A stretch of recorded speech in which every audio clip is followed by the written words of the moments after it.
Alright, we are back in action. Just gonna get ourselves into Restream. Welcome, Comfy Panzer. Welcome, Ryan. Welcome, Wiggle. Welcome, Bread Dupe. We are back in action, and today we are gonna complete Silent Hill 2. We are just at the remaining section. Hi, indeed. Best soundtrack. Yeah, Silent Hill 3 has an excellent listening soundtrack. Alright, so we all know the deal. We all know what's going on. We'll make sure everything is lined up. Make sure the audio is in sync. When I go... There we are. We are all lined up, all ready to go. We are now just at the game's conclusion. Eddie is dead. Don't know where Angela is. All we know is we must continue to the Lakeview Hotel. Our final destination. This is one of the many sections that the HD collection especially botched. Yeah, let's get really fucking sad! Let's fucking go! I can't believe I missed part 2. There's no worries. I'm gonna leave the full VODs up for like a week. I'm gonna unlist them after that. When are you doing the YouTube uploads?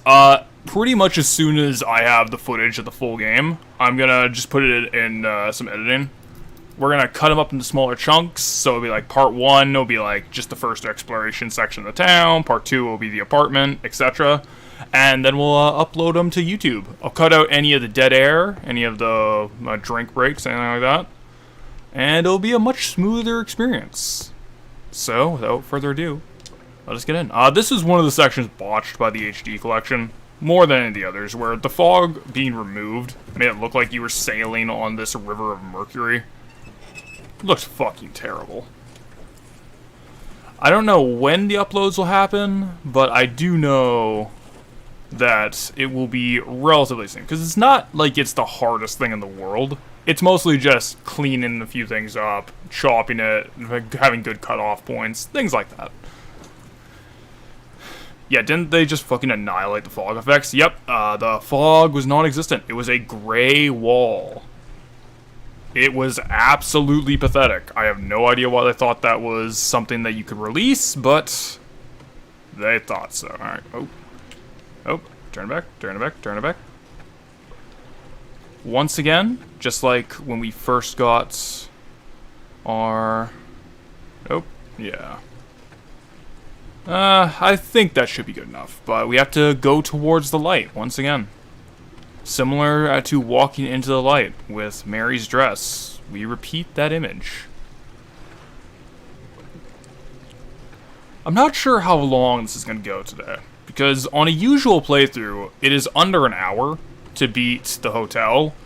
However, I warned of stop and talk, and the hotel is the most stop and the most talk we're gonna have to do in the entire playthrough, so I have no idea. Hey guys, we can't even see the water here. Let's get rid of this pesky fog. Gamers hate atmospheric and eerie moments. Everything about the HD collection is just a disaster of development across the board. Like, it just sounded like production hell, everything I hear about it. It's very frustrating. And this should trigger. If not, oh, no big deal. Okay, well, I guess not. Let's just give it a little bit of a spin here. And there we go. There we go. I've always really liked this as just sort of a calming moment after the Eddie boss fight, where nothing happens. Nothing at all, nothing spooky, there's no Del Lago coming to kick your ass. No, it's just a relaxing boat ride to the very end. It really builds that mood and dread. Very good moment. This game, I'll say one thing, more than any other game in the series, Silent Hill 2 has legitimately flawless pacing. There is no wasted moment in this game. And it's quite short too, even with our pace. It's going to be under 15 hours for how, like, the snail's pace we're moving at. in general, it's like a 5, maybe, I'd say like 5 to 8 hours, depending on difficulty or trouble with the puzzles, with combat. It's a very short game, and none of it feels wasted.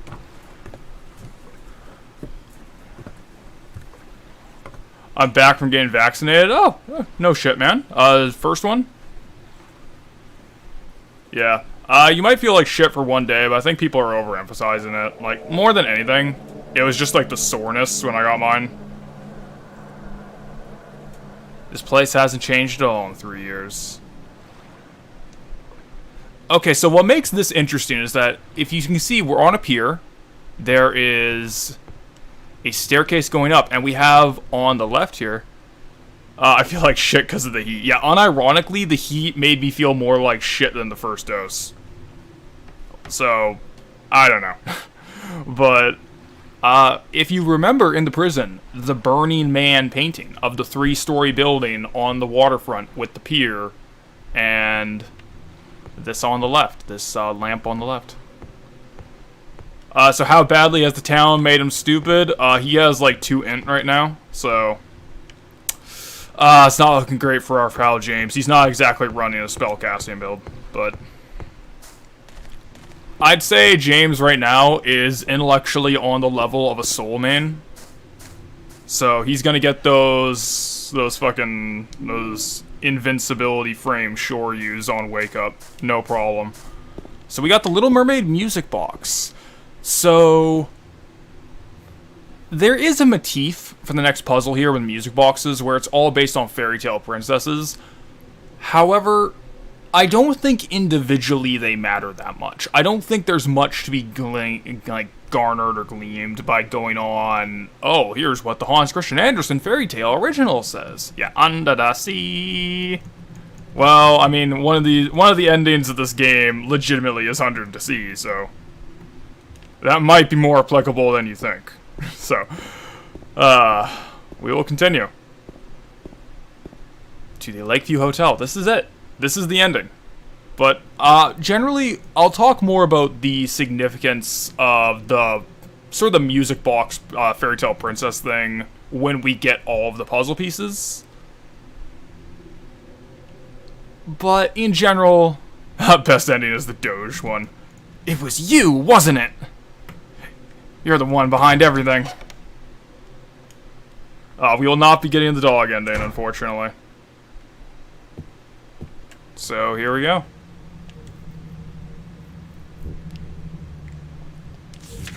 Waiting for you. What's this? Room 312. That's the room Mary and I stayed in. Mary, are you there? Or maybe. I got the hotel map for guests. What I love about this is... let's zoom out. Get to the top floor. That's right there. I love that. Me and someone else gave 10 lemons. Let me see here. Let's see.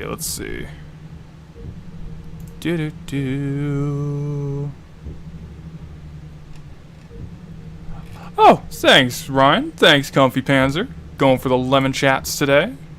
I really wish that would show up in Restream. I really do. That's one of the biggest annoyances with Restream chat. Oh, well.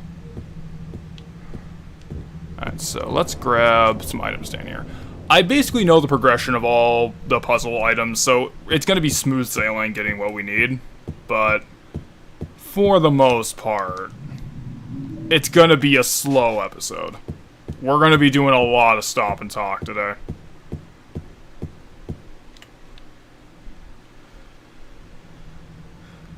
Alright, let's go up here.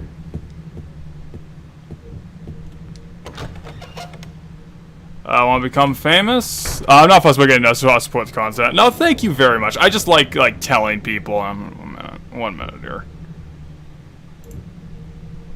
Fucking. Oh, you might become famous on Twitch? Oh, buy followers. Go to hell. Yeah, become famous? Bro.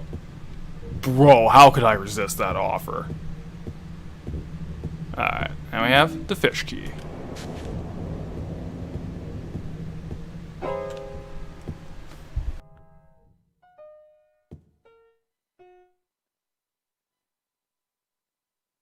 scare you? Yeah, you did.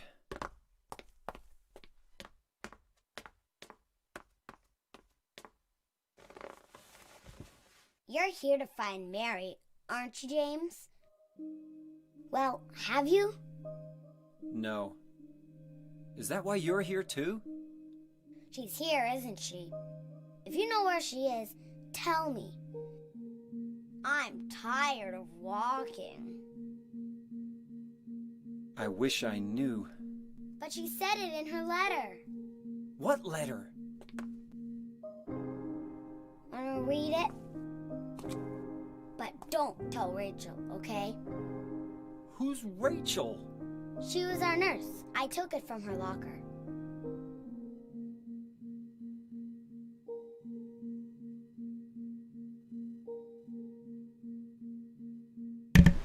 The music, oh, this track is so fucking good. My dearest Laura, I'm leaving this letter with Rachel to give you after I'm gone. I'm far away now, in a quiet, beautiful place. Please forgive me for not saying goodbye before I left. Be well, Laura. Don't be too hard on the sisters. And, Laura, about James. I know you hate him because you think he isn't nice to me, but please give him a chance. It's true, he may be a little surly sometimes, and he doesn't laugh much, but underneath he's really a sweet person. Laura, I love you like my very own daughter. If things had worked out differently, I was hoping to adopt you. Happy 8th birthday, Laura. Your friend forever, Mary.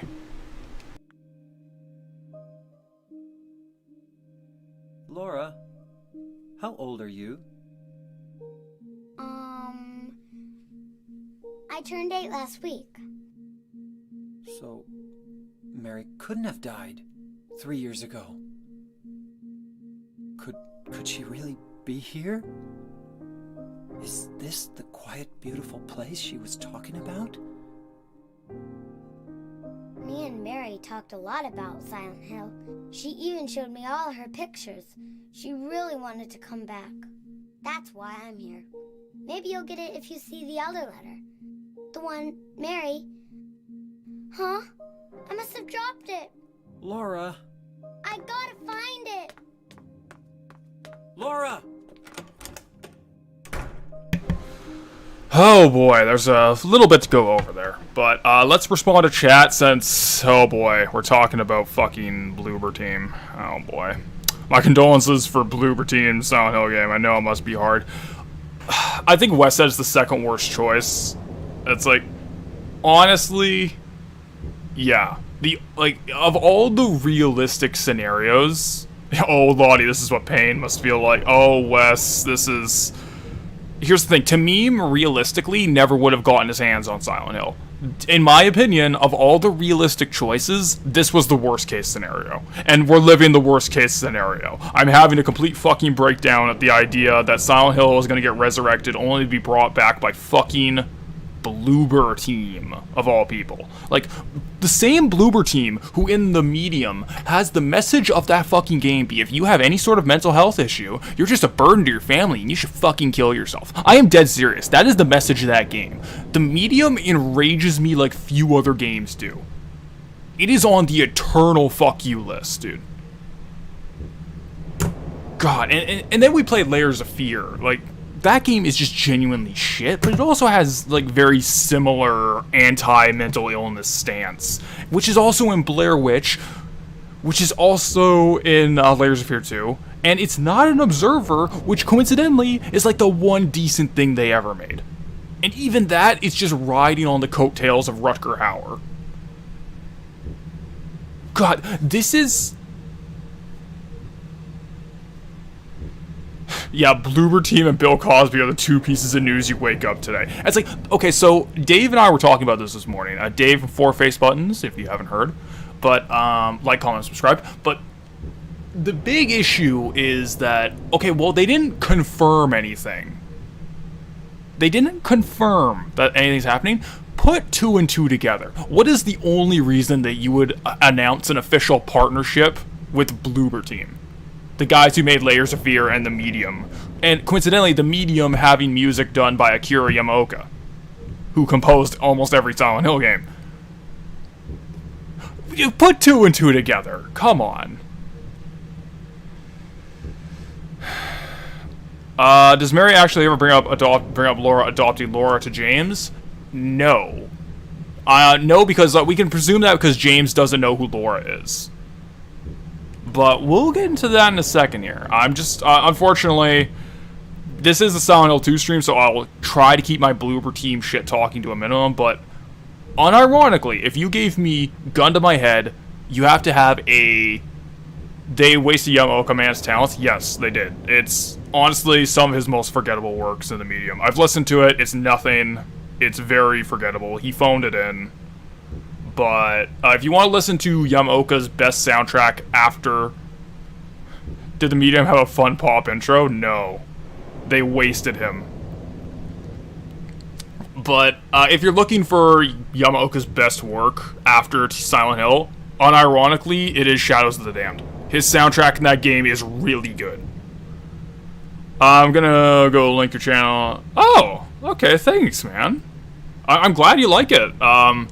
I might be taking a bit of a break from formal scripted YouTube content to improve my editing skills, but I have a few stream games I do want to cover, and since streams in general are a lot more casual and fun, like, I can see doing that a little more. But I do, for scripted stuff, it's gonna be, like, Silent Hill 2, we gotta get that done. Then after that, I'm gonna kind of take a look back and see if we can fix some editing shit. But in general, I don't know, we'll see. We'll see how it goes. But, oh boy, oh Bloober Team. Like, okay, but gun to my head. Yamaoka's OST for the 25th Ward is fantastic, 100%. His work with Suda, all of it is great. Would never bring it up to James. Alright, so this is a bit of speculation. I don't think Mary and James talked very much after she got sick. I don't think they spoke very often. But, okay, but last statement on Bloober Team. But gun to my head. You have to choose. Who do you pick? Do you pick Bloober Team getting creative freedom to make a Silent Hill game? Or Hideo Kojima? I would pick Kojima 100% of the time. Not even 9 out of 10, 10 out of 10 times, I'd pick Kojima. Because at the very fucking least, Kojima games are gonna be insane.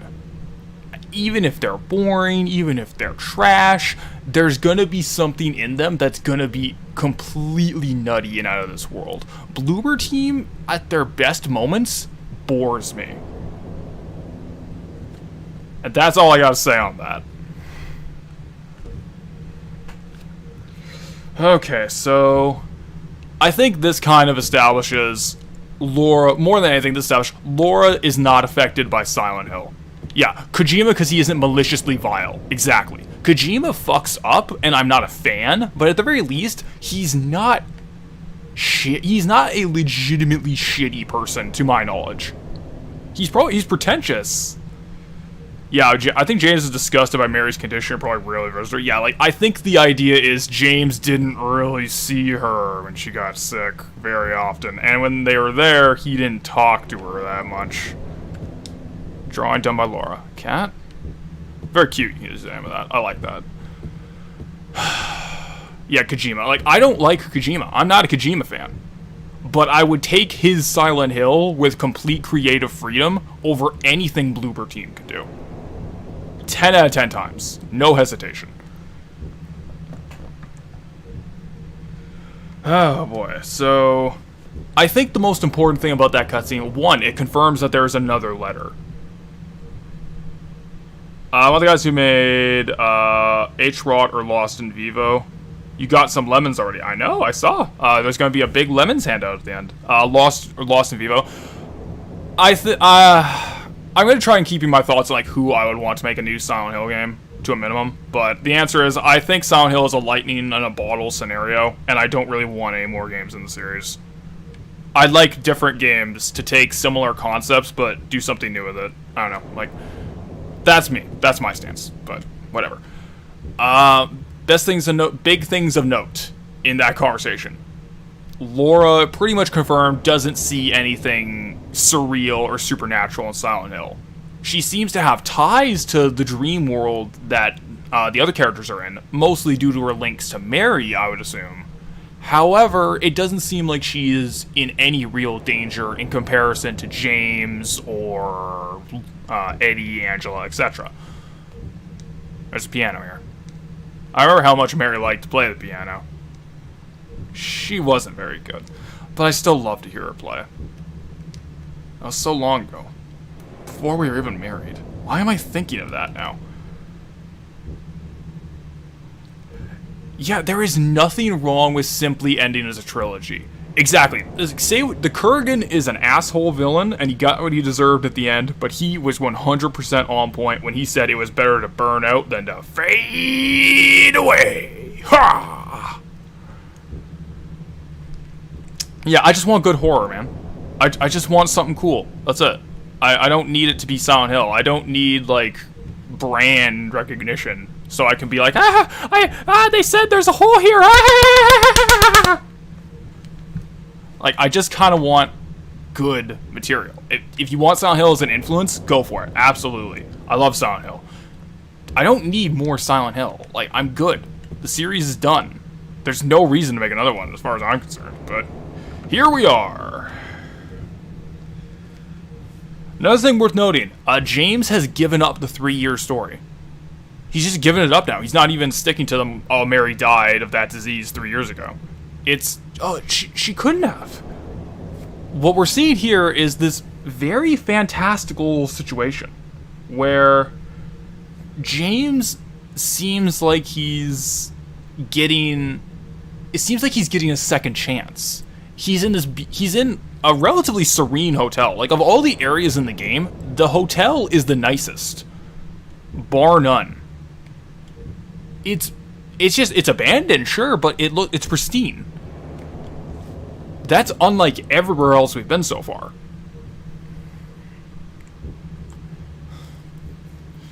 I think by naming it Silent Hill, there's gonna be a lot of baggage associated. New IPs and new ideas, 100%.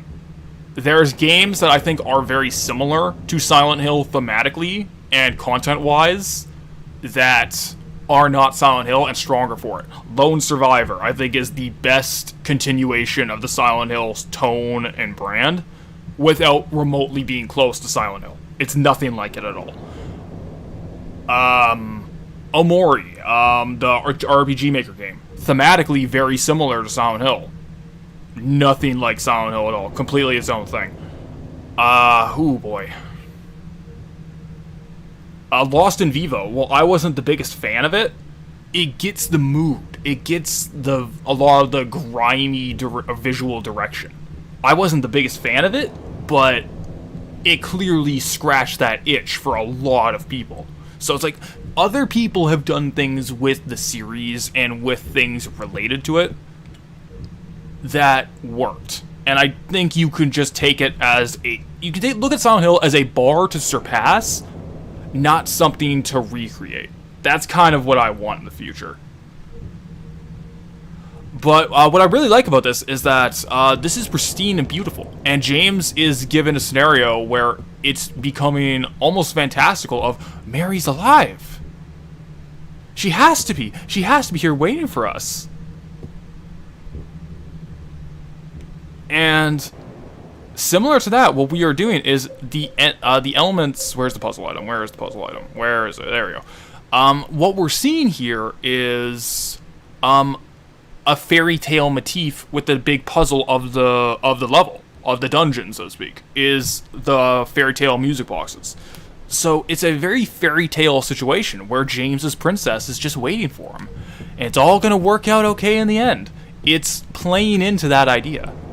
I don't see how using the Silent Hill IP can be anything but a hindrance to anyone creative out there. Red Candles Games, for the record, Detention and Devotion were made by Red Candles Games.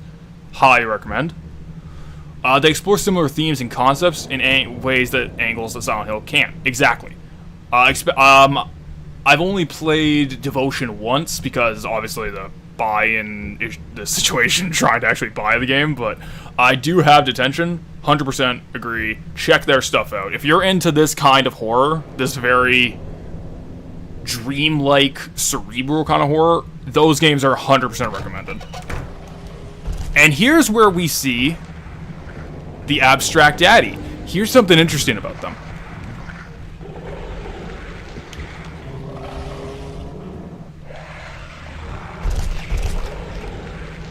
They're not attacking me.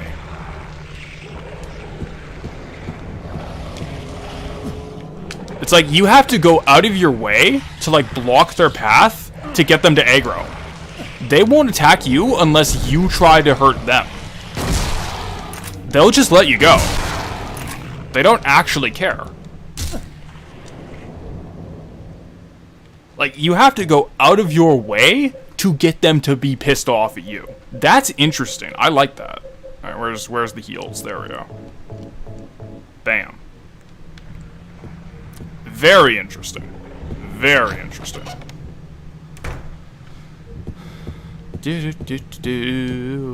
Alright.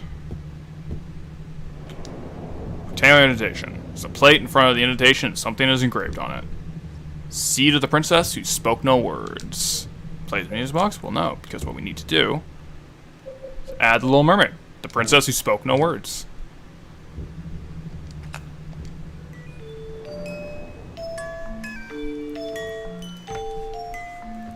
Doesn't sound quite right.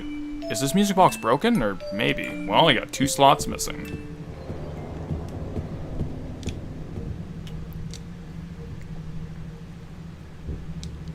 Mr. James Sunderland. The videotape you forgot here is being kept in the office on the 1st floor. Well, we got our objective. That videotape Maria was talking about. Or Mary.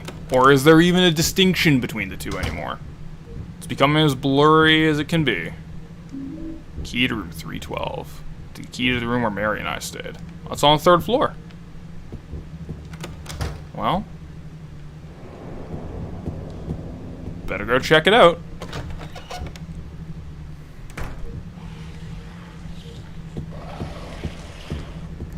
Just to illustrate my point further, just gonna walk right past me. They don't care. Because they're not James's monsters. I like that. That's a cool detail. Every time I hear Maria. Rats. It's locked.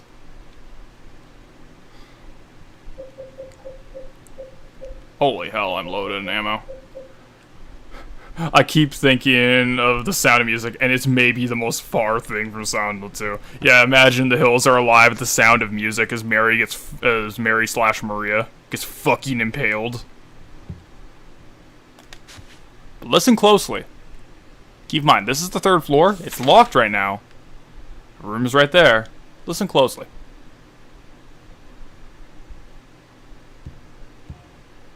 Ah, hear that?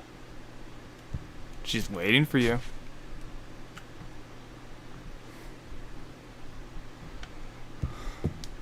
Well, let's go explore the 1st floor. There's one thing I want to see before moving on with the puzzles.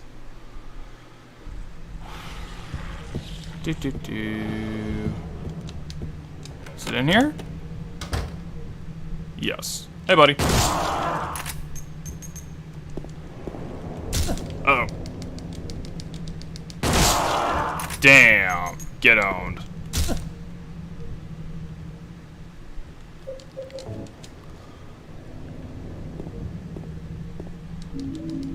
There we go, and I don't need any of this. I am so stacked at this point, nothing can hope to stand up to me. I'm too huge. Let's see. Cafe Toluca. I don't think we need to go there. May as well see, though.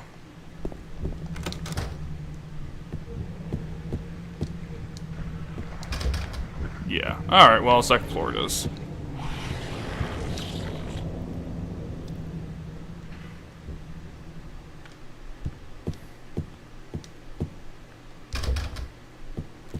Aha! Alright, so we'll get more resources we don't need because we're fucking stacked. It sucks that hard mode is as weirdly balanced as it is because normal in general is way too easy. But hard mode is freakishly hard and it becomes kind of silly. I don't know, it's like, I wish there was something in between. Oh well, so we got the fish key. Got another key.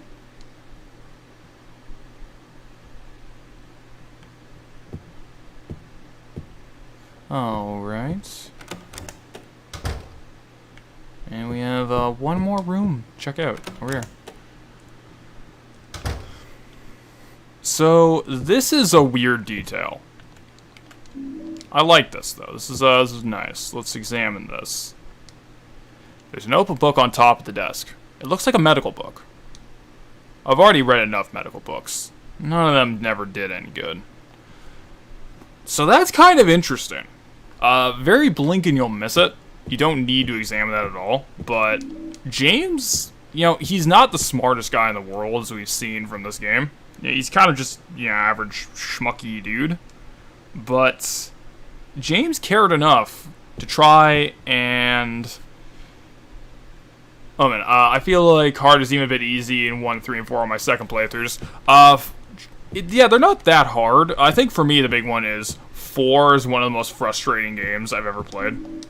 Like 4 in general is just so annoying that I don't ever want to play it on hard ever again. I did it once. I beat it. Never again. I imagine James walking down the hallway with pockets bulging with shotgun shells. Just like hundreds of shotgun shells. 3 has Extreme. I haven't tried it. I have never played Extreme, actually. I should. I should, or else I'm a fake gamer. I can't have that. But the idea is, as kind of average and schmucky as James is, he clearly cared enough, even when she was ill, to just read through textbooks or like anything, fucking anything. Where it's like, yeah, he's not an expert, he's not a doctor, he's not going to solve it. But the fact that he apparently even tried at all is interesting. Well, let's move on.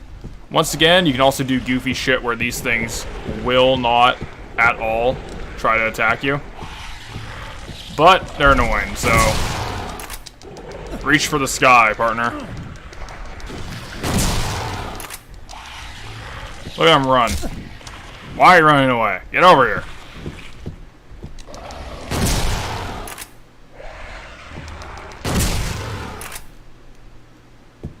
And there we go. We'll use that. There we go. Yeah, like we're very stacked for the entire game. Key to room 204. And we're gonna get some items, but we're also gonna save state in a bit here. Employee elevator key. Interesting. Maybe it's that as the game's wrapping up with close to order acceptance, the game eases up on you. Honestly, that might be kind of a thematic thing. I can see it. This time I will get my lemons. You will. There's gonna be lemons. Don't worry. Don't worry. But honestly, that's kind of an interesting idea. The idea, like, it gets easier because you are closer to the truth kind of thing. Hell! This is randomized, by the way. That doesn't mean anything. That is kind of an interesting idea. I don't get the force frustrating points lots of people make. The only bad thing is when I only get stuck in a monster or something, but combat is really easy because of the iframes. See, that's kind of my problem, where the problem of 4 is that, sure, it's easy, quote-unquote, but it's frustrating because, 1, you are escorting Eileen through the entire game, and 2, the game forces you into combat so much. Hell is a coincidence. It's like they have a few select words that they go through, and depending on your playthrough, it's that it's kind of just like open or hell or loss, or, you know, it's random. It's just ominous 4 words. Yeah, Eileen's fat dumper, but the thing is, like, 4 isn't a hard game. I beat it live while severely inebriated without dying, and it's not hard. It's just annoying as shit. Like, the ghosts aren't hard, but the idea that you have this constant damage over time if you don't have a medallion on you, you can't do anything, and it's just kind of like... And it's kind of like just like Gary's mod dragging the model around. It looks terrible, first of all. Did you say loss? Oh my god. Is that a loss reference? I overshot. There we go. And on top of that, in the water prison especially, Eileen becomes such an annoyance that it ruins the whole experience. I don't know, like, I hate Silent Hill 4. I genuinely do not enjoy it. And I don't know why it's getting the fan resurgence that it is, where, like, you guys like Ragnarok saying, you're just uncultured, here's this blue cheese to enjoy. You just can't enjoy it. You just want processed cheese, because you're an uncultured loser. I don't know why it's getting the resurgence it is.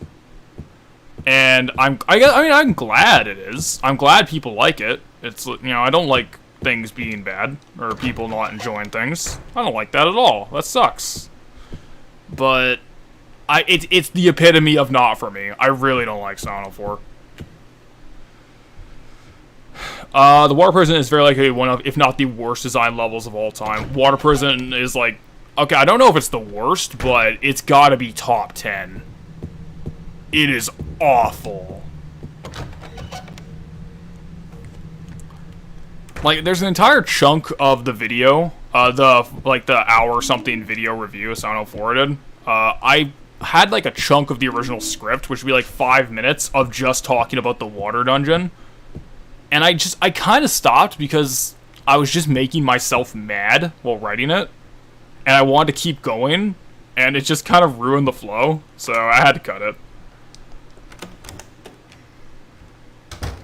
I don't know, like, I know Silent Hill 4 is getting a lot of positive reevaluations. I hate it. I see it as an absolute failure. To me, it's one of the worst games in the series, even including the Western ones. Like, I would put it below a lot. Yeah, the greedy worm in the water prison.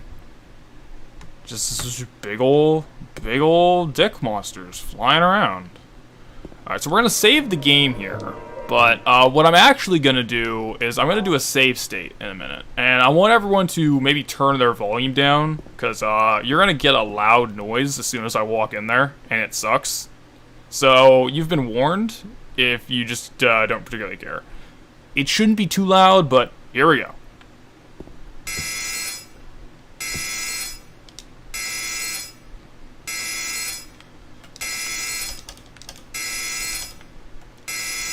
There's something written over the button. What's this? Weight allowance, 1 person.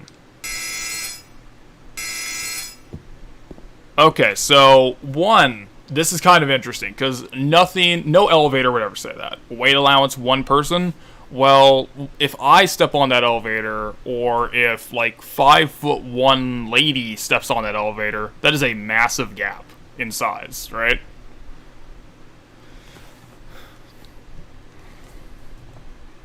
Alright, a minute. Alright, there we go.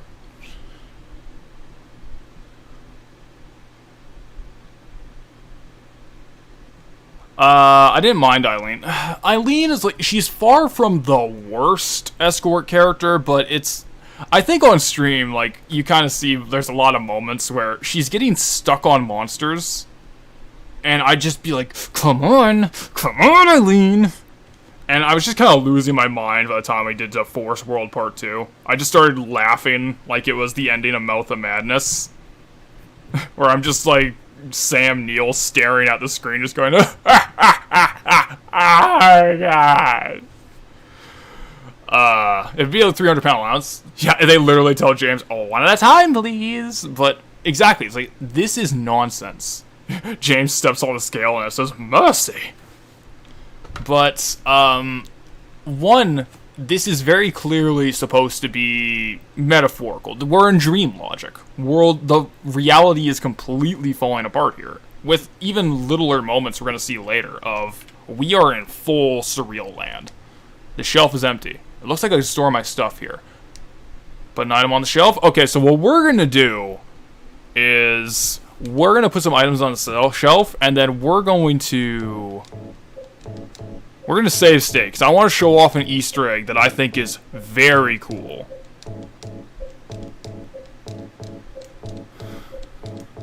You gotta put it all on the shelf. You gotta be completely naked.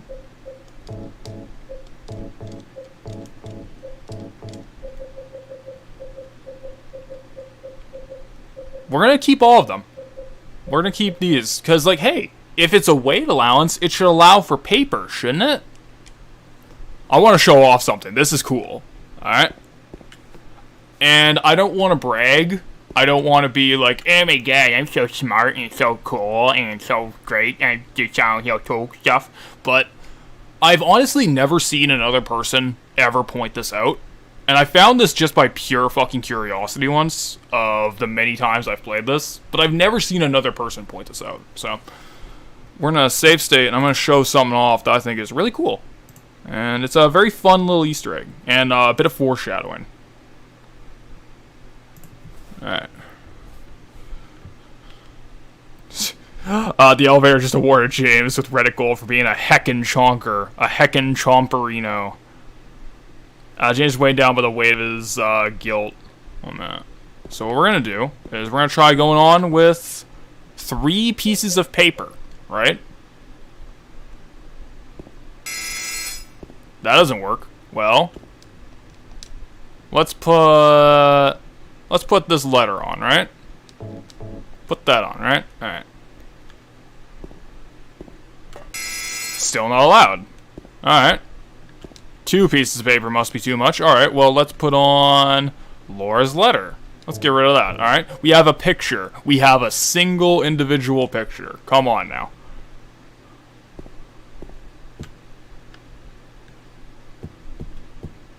Huh. Weight allowance. 1 person. Interesting. Now let's show something else off that I think is kind of interesting.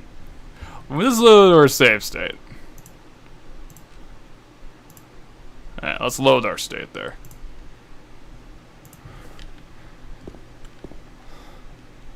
So let's put the photo of Mary away.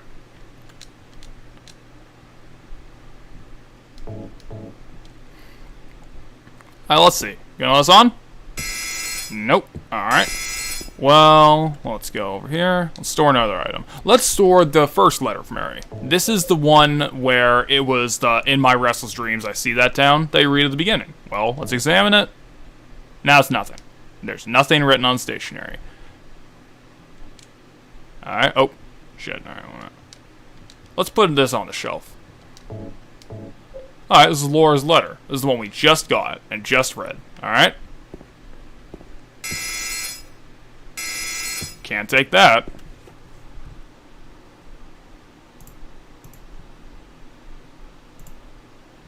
Alright then. Oh. Shit. Rats. Just bear with me then. Let's, I know what we can do.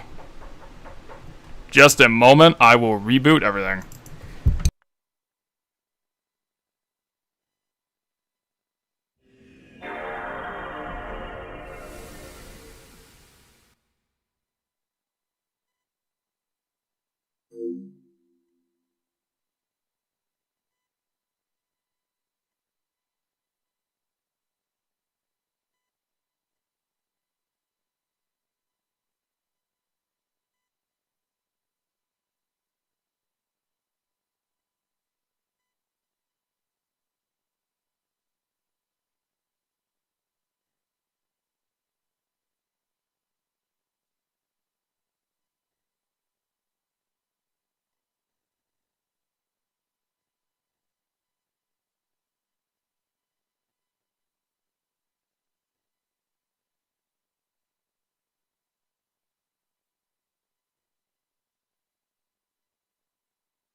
Okay, so that's getting cut out of the finished video. Just a moment. Let's continue. I should have the audio levels be fine. Should be fine. Alright. Alright, 1 minute. Gotta redo this. And back out. Blah, blah, blah, blah, blah. This is all getting cut. My empire of dirt. I'm very professional, as you can see.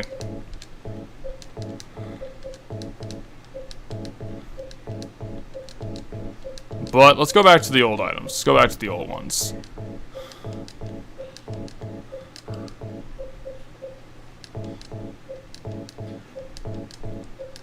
Man down, man down. Alright, so that was embarrassing, but let's take these.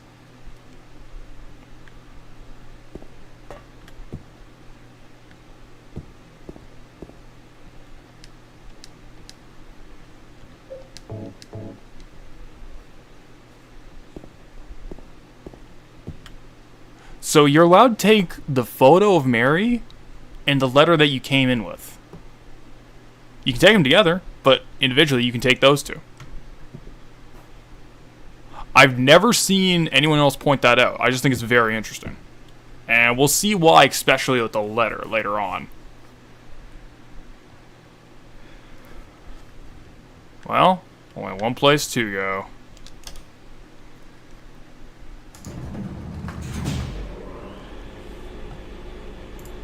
Okie dokie, and down we go.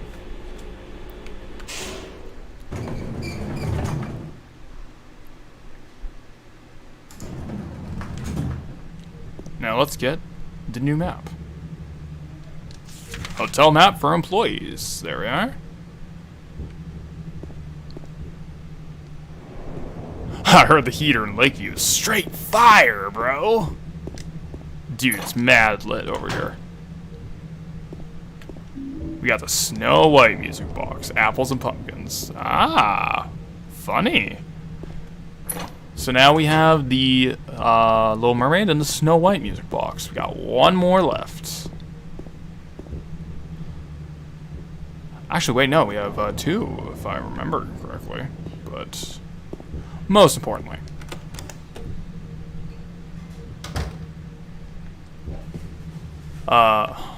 fairy tale themes. Yes, we're continuing the fairy tale motif.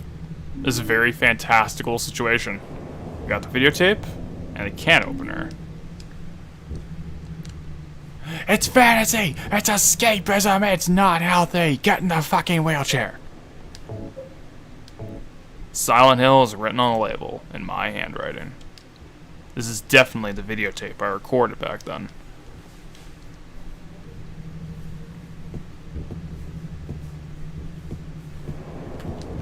Alright.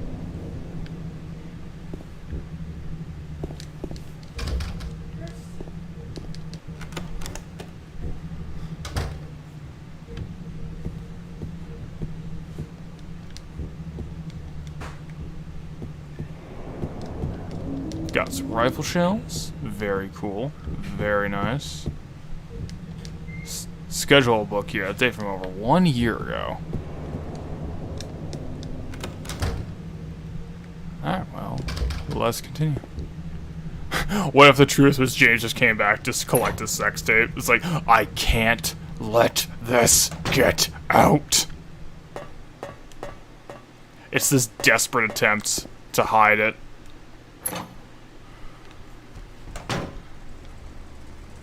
You want to see a good shot? That's spooky.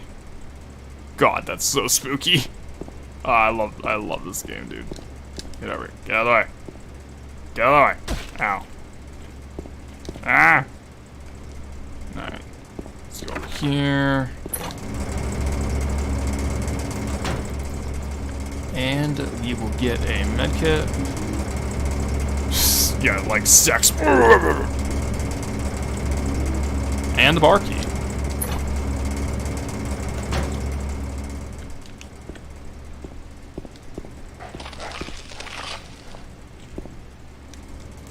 Should be this way? Yes, okay. Ow.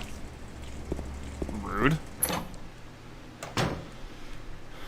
Alright, well, let's use that medkit, I guess. Yeah, so here's where we get like a ton of health items. Oh? There's a can with no label on it. Well, we have a can opener, so let's snippy. Yeah, it's like James like, they can never know my fetish. Yeah, so this is where it comes like, we're going full surreal dream logic. It's like a sealed can of light bulbs. Yeah, of course, why not? it's becoming, the whole situation is just becoming extremely fantastical, and nothing is remotely making sense anymore.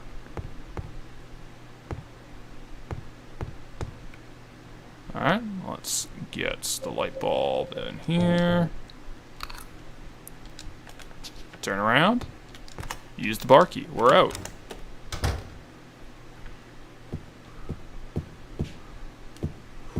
And we will now run our way to get our goodies back.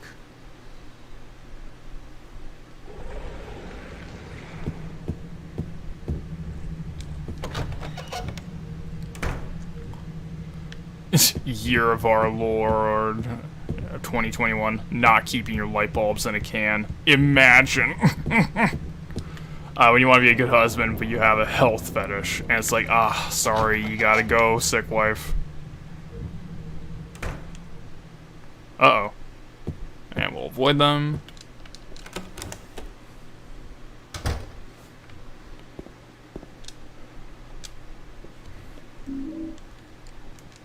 I don't need anything. Well, all our materials back. And also, we have a lot of rifle shells, so I think it's time to put the pedal to the metal.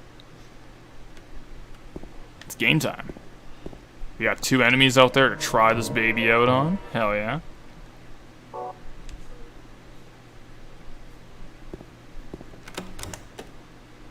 And, oh. They're gone. I love it. Like, that's just there to fuck with you. If I remember correctly, every enemy is gone from the map now, if I remember. You're completely alone in here. Actually, what we should do is we should save the game right here instead. It doesn't ultimately matter, but feels better. Alright, so we have 2 more music boxes. Seed of the Princess Who Awoke from Death. Snow White. No.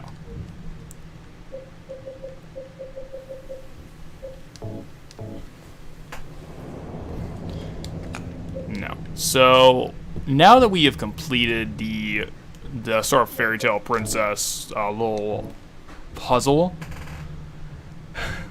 what do they all have in common? Cinderella, it's Snow White, and it's Little Mermaid, right? So it's like, what do they all kind of have in common? Well, for most of the stories, like, you know, you can get into like the hyper-specific fairy tale versions, maybe just like the Disney versions. But what they all have in common is the idea that it's a princess who, to some degree, needs to be rescued by a Prince Charming. And I think that's largely the idea of what the Lakeview Hotel, the first half of it, is getting at. Where this chunk of the game is pure fantasy. It is the knight in shining armor, James Sunderland, going through hell and high water to go save his Princess Mary. And it's like, yeah, James, come on. Your wife is totally alive, and she's waiting in that room for you. And it's all gonna be okay, because you're the fucking hero who's gonna go save your wife, James. It's all about fucking you, isn't it? And you get this, like, very saccharine music box track playing.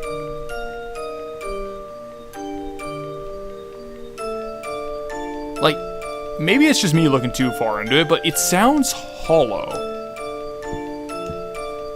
You got the hotel stairway key. There it is. It just sounds hollow. And, well, we have one last section here. Only one thing left to do.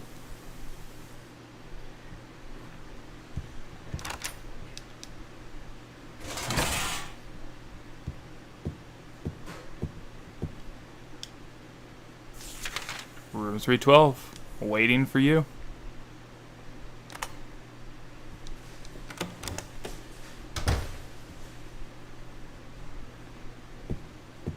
I love how quiet and unassuming it is the second you walk in. There's nothing. There's no items, nothing to pick up. Nothing to really see, nothing to really interact with. Except for the television. On the topic of princesses, the film Stay Alive, which was produced by Disney basically, name drops Silent Hill 4 because it mixed up with Silent Hill 1 and mentions the Hyper Blast. No fucking, really? That's crazy. Alright, I'm gonna have to look into that, because that sounds nutty. The fact that, one, Silent Hill games are referenced in media, but it's name-dropping 4, of all things. Yeah, you're definitely not in denial, James, you egocentric punts.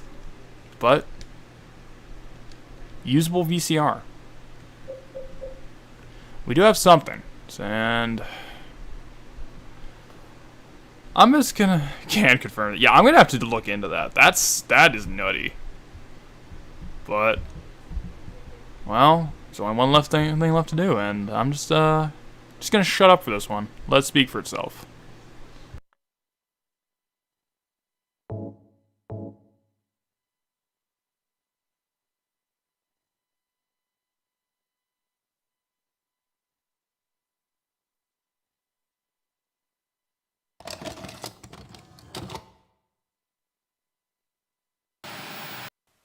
Are you taping again? Come on.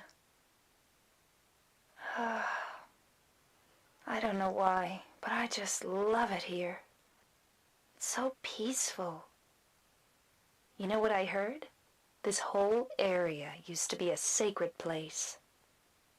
I think I can see why. It's too bad we have to leave. Please promise you'll take me again, James.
Mary.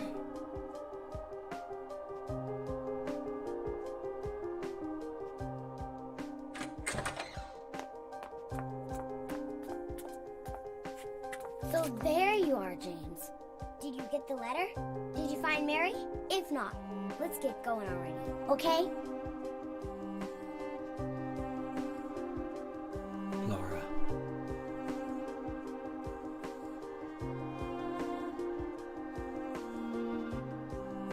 Mary's gone. She's dead.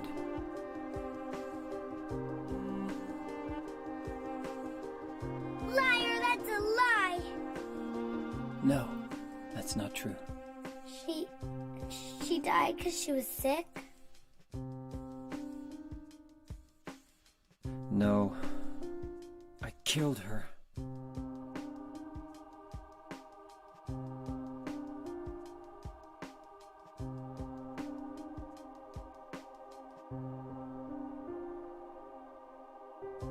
You killer! Why'd you do it? I hate you! I want her back! Give her back to me! I knew it! You didn't care about her! I hate you, James! I hate you! I hate you! I hate you!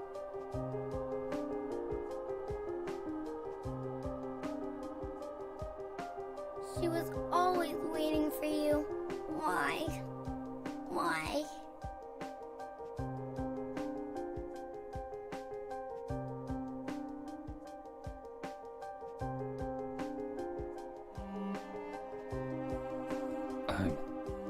sorry.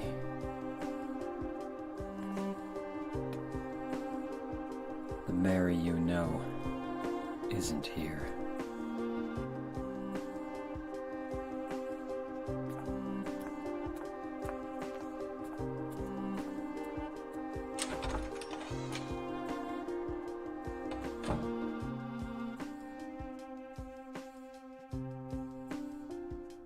Laura, I'm sorry.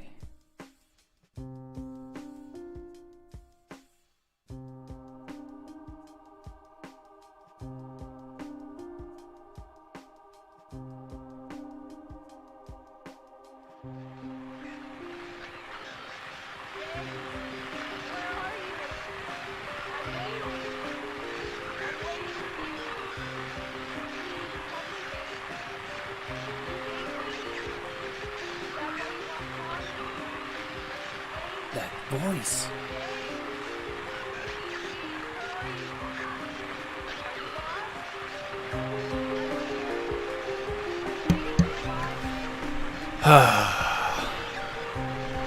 And there we have it.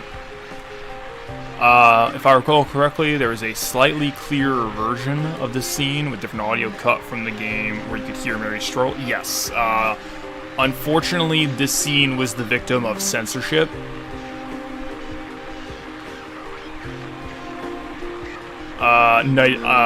Holy shit, after playing this game for years, only now do I recognize it. I didn't get the reference. I'll explain what I meant by the chair in a second here, but essentially, they added that distortion effect at the very end there, and they cut the audio of the scene because it was deemed too graphic. I can see where they're coming from. Like, everything else in this game is mostly left to implication. We'll just, like, quiet the audio a little bit there, but everything else is left to implication. But that's pretty explicit. So, because Silent Hill 2 is quite the detail-sparse game when it wants to be, I'll explain the timeline of what exactly happened to get James to the very start of the game, which, as I said in the first part, this is an in medias res kind of opening. We are in the middle of James' story at the start of the game. But essentially, what happened is James went up to his sick wife, Mary, gave her one last kiss on the cheek while she was in bed, and smothered her to death with a pillow. After this, he drove to Silent Hill. Whether or not he had the corpse in the car is a matter of debate. Masahiro Ito says he did. He didn't write the game, though, so who knows. But he drives to Silent Hill with the corpse in the car, and more than likely planned to kill himself there. We can infer this from one of the endings, as well as where he was parked, overlooking the lake, to drive right in. There's a form of ritualistic familial suicide in Japan. I cannot remember the name of the specific practice at the moment. I'm very sorry, I forgot to write this down. Where you murder your family and kill yourself by driving into the lake. I posted a meme in Game Cucks related to that. I'm gonna have to see as soon as we're done here. I'm definitely gonna have to check that out. But so more than likely what happened is he entered the bathroom. He tried to work up the nerve to go through with it, which is why he was staring at himself so intently in the mirror, just, can I do this, can I do this? But in that very moment, the spiritual presence in the town grabbed him and pulled him in. Now he's in its world. And that's when, at the very moment, after however long of staring at himself, he has this very odd delivery of the line, "Mary, could you really be in this town?" He's going fully engrossed in the nightmare. He's been given his second chance. Even if he knows it's bullshit, he knows what he did. He never forgot what he did. We're going to get to that rant in a second. The town didn't make him stupid. He didn't forget. James knew exactly what he did from moment one. The town gave him a second chance to hide from it, which is the entire point of the fucking game. The question is why? Why would the town drag him into this scenario? We'll talk about that in a little bit here. let's catch up on chat. I didn't get the reference. So if you remember at towards the beginning, in the apartment complex, when you're running through and you hear the scream, and James is like, "Oh, it's like just up from here." You run to it. You see Pyramid Head on the opposite side of the bars for the first time. You go into that room. James sees a corpse in a chair staring at a television, and he's like, "Oh my god, who could have done this?" If you paid close attention to the way that corpse in the chair looking at the television is positioned, that not only is that James's character model, but the way he slumped over is exactly the same position that James was slumped over in the chair after he apologized to Laura and collapsed back into it. 1-to-1, it is the exact same pose. And that is the same model of television with static. That's why the blood was on the television. It's what did the killing blow to James's current situation. It was foreshadowing of the exact moment where he was going to have to face exactly what he did. No coincidence that Pyramid Head is the one who he encounters right before seeing that. For the first time. I'll post a side-by-side later if I can. I love the subtle storytelling I give you implications. The Schreiber notes are better, though. Sunglasses. Agree to disagree. So, yeah. Just to make sure that you know I'm not completely AFK here, but what's worth noting is, here's what I planned. Alright. This is the moment where we finally respond to Joseph Anderson. The town did not make James stupid. It didn't. That is a complete misunderstanding of the scenario that happened. James didn't repress his memories. He didn't forget anything. He knows exactly what he did from moment one, and you pay close attention to his mannerisms, to a lot of his behaviors, to some of his line deliveries, you can tell that he knows what he did from the very beginning. There's so many to list that I'm only going to give a few really choice examples. When Laura first brought up that she knew Mary about a year ago, contradicting his 3 years dead narrative, he instantly lashed out at her. Calls her a liar. He didn't question. He just calls her a liar. Lashes out instantly. Because she is challenging his extremely fragile lie that he is living with right now. When he's talking with Maria, and she makes a comment, "Didn't you say your wife died?" James seems to forget his story for a second, and then instantly he's like, yeah, she died 3 years ago. It's because he forgot the specifics of the lie he was telling himself, probably because he came up with it on the spot. And I think this is my favorite. This one always gets me. At the very beginning, when you first pick up the radio, and he says, "Is this thing broken?" and he puts it up to his ear, you hear a female voice on the other end, muffled by static. That is Monica Taylor Horgan. That's Mary/Maria's voice actress. And the line that you can make out, if you listen for it, you can hear it. Clear as day, you can make it out. The line she says in that radio before he turns it off and puts it away and says, I might need it, is, "Why did you kill me, James?"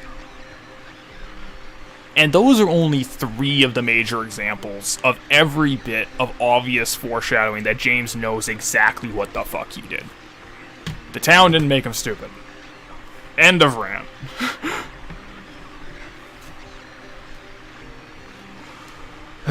So, James killed his wife. It's all revealed. It's not all revealed, though. There's a few questions that are going to remain for the time being. Why did he kill Mary? Because motivation matters. Motivation is 100% important here. We have to know, why did he do it? That doesn't just happen overnight. There's got to be some sort of reason, if he's this fixated on Mary. Even still. Where's Angela? Where's Laura? And what exactly is the deal with what sounds like Mary or Maria on the radio?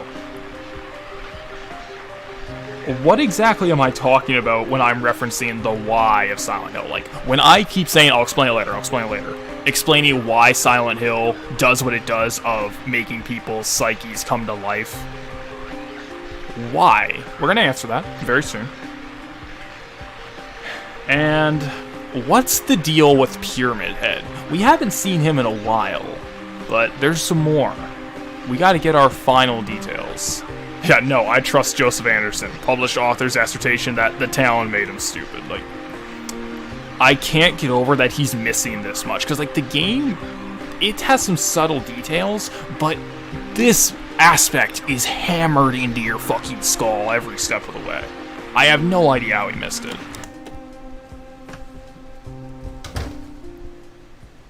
And now we are in a waterlogged, burned down apartment. I don't think this is the other world, though. I think the beautiful, pristine hotel, that was James's other world. This is him seeing it as it really is. Yeah, James is a bad liar, can't hold a story. He's someone who is very clearly in a manic, troubled state of mind, trying to maintain a lie. Gonna meet my superhero from the second movie again. Yeah, I can be your hero, baby. Gonna go save Heather Mason.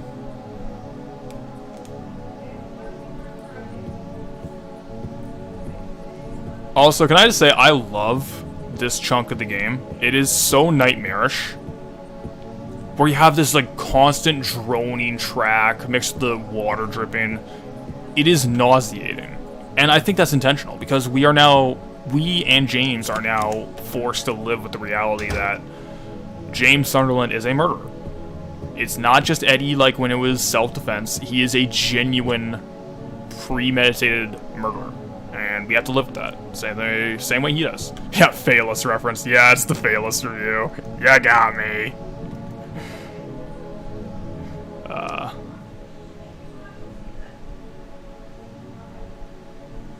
Mary's going to die? You must be joking. I'm very sorry. But you're a doctor. It's your job to heal people. How can you just let her die? Please, calm down. As her doctor, I promise I'll do what I can. But there's still no effective treatment for her condition. How long does she have? I'm afraid I'm not sure.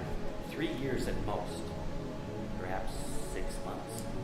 It's impossible to say with certainty. And there you have it. She didn't die 3 years ago. She died to him 3 years ago. The Mary he knew, the Mary he married, Mary loved. When she got that illness, she died to him 3 years ago. That's where the number comes from. I don't know if it was premeditated, but it was obviously built up over the duration of her illness. That's fascinating, and we're going to talk about that. Because I think it's intentionally left up in the air. And I really appreciate about that.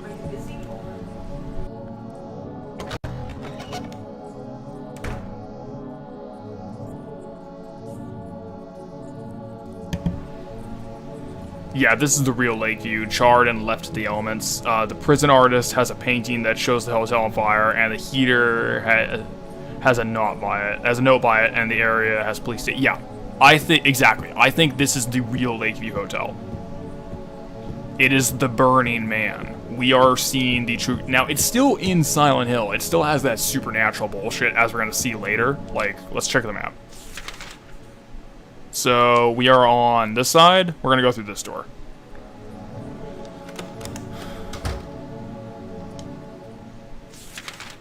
Yeah, right? Like...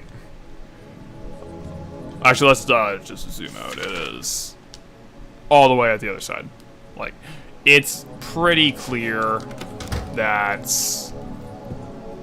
this is very supernatural. Also, a little detail, you can kind of make out butterflies and moths on the windowsills.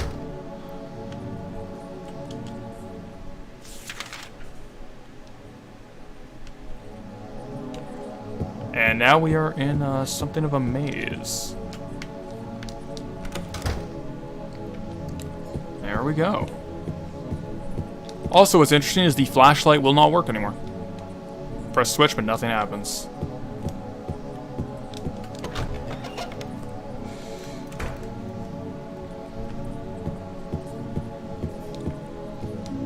and pool and pool. Yeah, we're loaded. We're stacked and we're tacked. We're ready for the end game.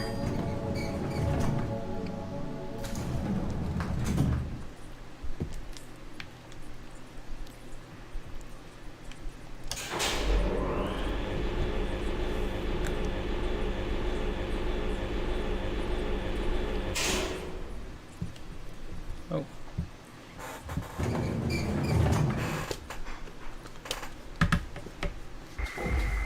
And once again, stagnant water imagery returns. Now we are waist deep in it.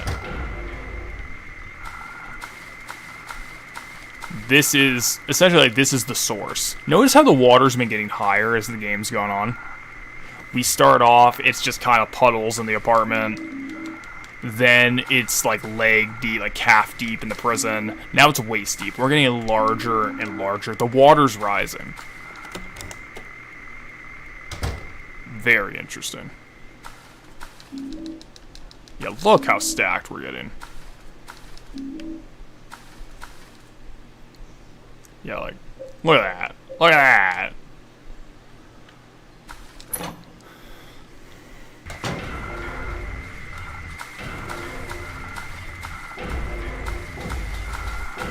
And we're gonna get one last bit of impossible space fuckery. So, this is the staircase that leads up to the first floor.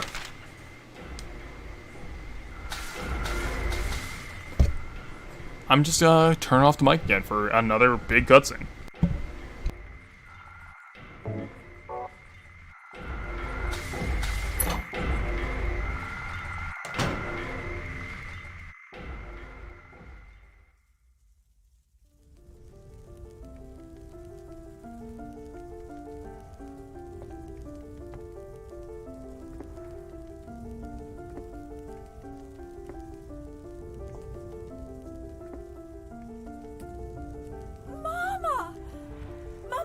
Looking for you. Now you're the only one left. Maybe then I can rest. Mama, why are you running away?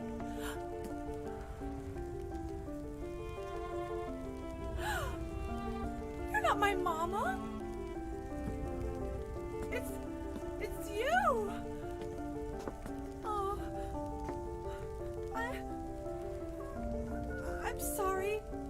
Angela, no.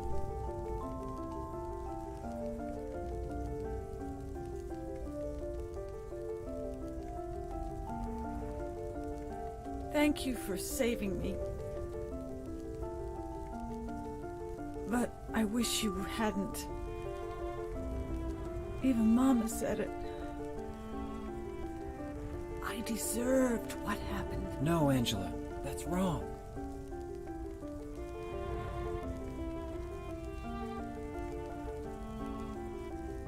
No, don't pity me.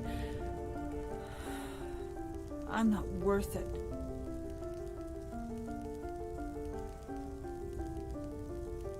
Or maybe you think you can save me. Will you love me? Take care of me? Heal all my pain?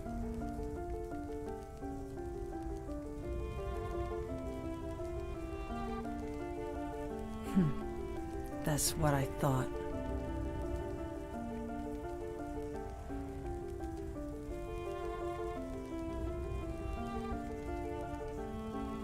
James, give me back that knife.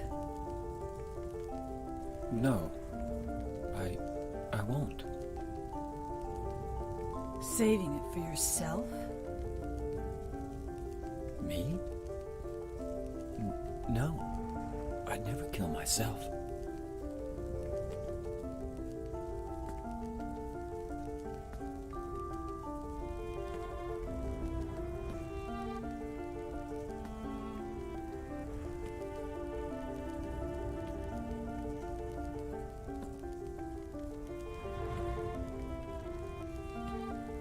It's hot as hell in here.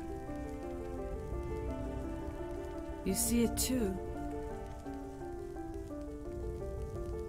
For me, it's always like this.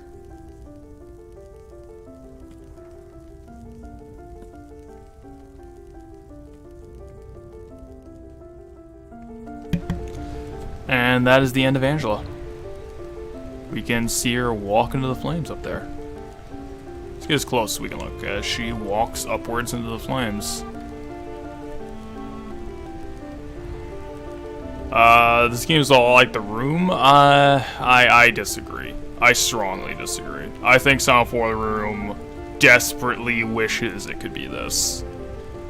I don't mean, oh, the Tommy Wiseau one? Even that, I heartily disagree. But, I love the detail on the sides of the walls here. The man encased in skin bleeding from the crotch. Make of that what you will, knowing Angela's full story. Something I want to show off first. The original letter from Mary. It has flesh monsters, yeah, it's, they're now more humanoid. And they're, having this liquid dampness coming from the crotch. It's exactly what you think it is. Oh boy, so I want to examine this letter, I forgot to. She cut off their foreskins. Yeah, hey, she goes shopping in Silent Hill 3, but it, doesn't really work out for her, I don't know. Yeah, it's a Silent Hill 4 reference, she cut off their foreskins. Foreskin thief. She must be stopped, but, there is nothing in the envelope.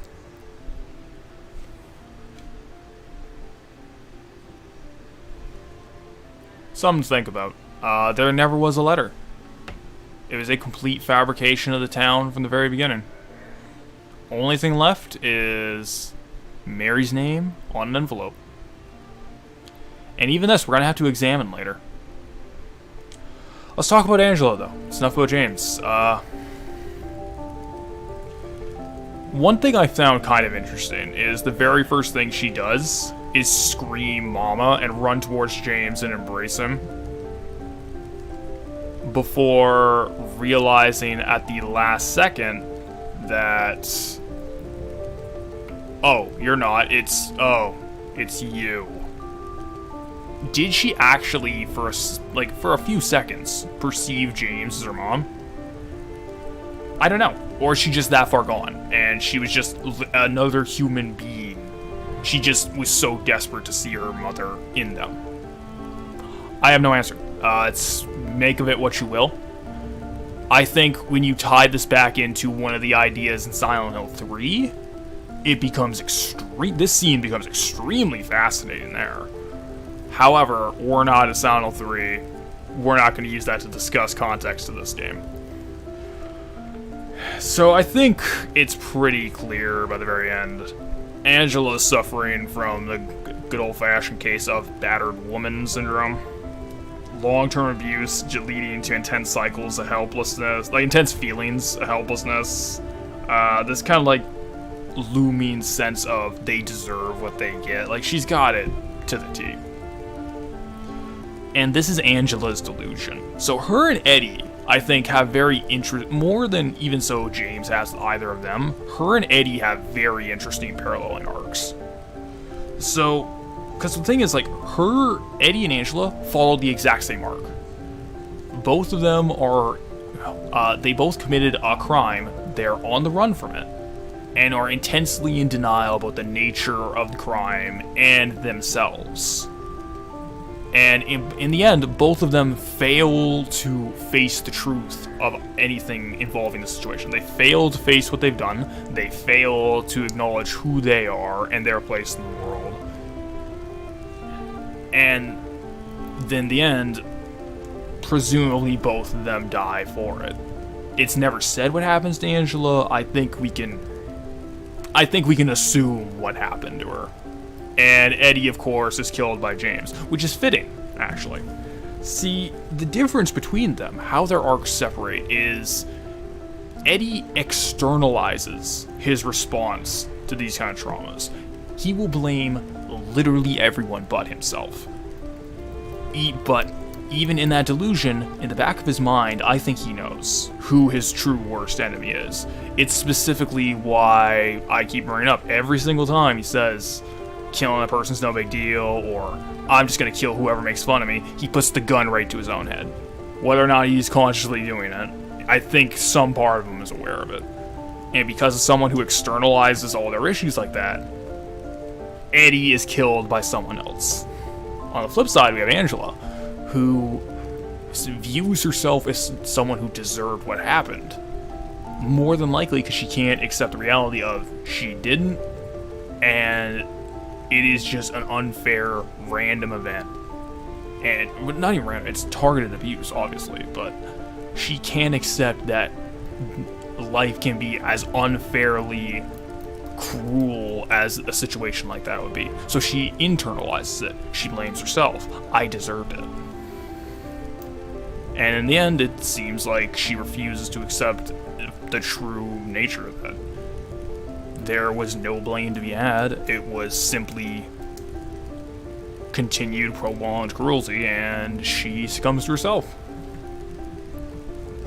This is why, well, I did say last time, in part 2, when we were in Brookhaven, the game presented both sides of the argument of, is it truly better to face reality? Is it truly better to always face the truth, always take responsibility? While it presents both sides of the argument, I think the main theme of Silent Hill 2 is yes, it absolutely is. Regardless of the pain that it will get you to face what has happened, the opposite is complete self-destruction. And we only have one person left on their journey, and that's James himself. I know a lot of people trash the VA of this game, but it's growing on me 100%. Like, I responded in the chat to it a little bit, but I think everyone who... well, I'm mixed on it in general. When it needs to hit, it's a fucking home run, and everyone does a good job. And in my opinion, like, the best use of voice acting in this game is still yet to come. Also, talking about music purposely accentuating scenes, this track is phenomenal. Nothing else to say.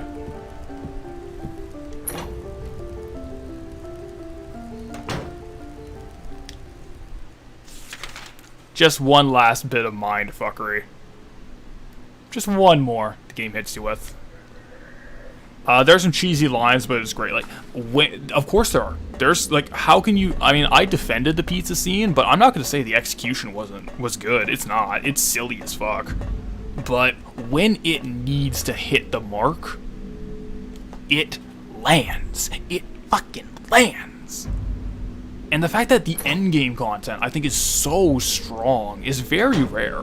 Like, most games, in my opinion... Is this the staircase that Pyramid Head went down? Maybe. Maybe. There's nothing left. There's only one place left to go, James. But usually it's like games of this genre tend to peter out as they go on. Yeah, obviously, in my opinion. But games, like most Resident Evil games, just for a survival horror comparison, they tend to peter out towards the end. Silent Hill 2 is a rare example of one of the games that gets stronger towards the conclusion. One last thing to note, one very last thing, is the final enemy in the game that is not a boss is the Mandarin. As we went over last time, the Mandarin and the Flesh Lips are a chain where we have of monsters directly symbolic of Mary, in my opinion. Where you have the Flesh Lip being this more monstrous version of her. You have the Mandarin being a more monstrous still, but much more humanoid. But still fulfilling the same symbolic, barely hanging on for dear life, symbolizing that kind of suffering. And they're the last thing, the last enemy in the game we will see. Because James is about ready to resolve that aspect of himself. As we'll soon see. Let's heal up for this part.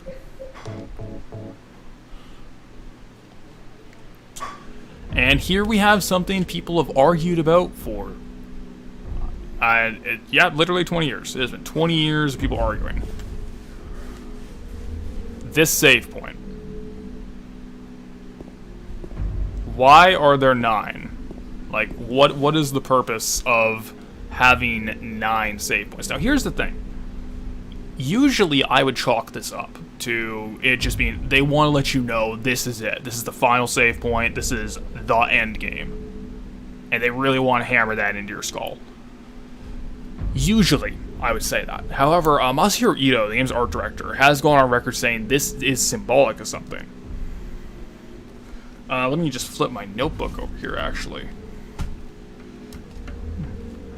I think, paraphrasing his words, it's representative of James's delusion disappearing. It's not an exact quote, but I can't remember what he said in his tweet. But if the man himself is saying this element of the art direction does mean something, the question is, why is it 9 squares in this pattern?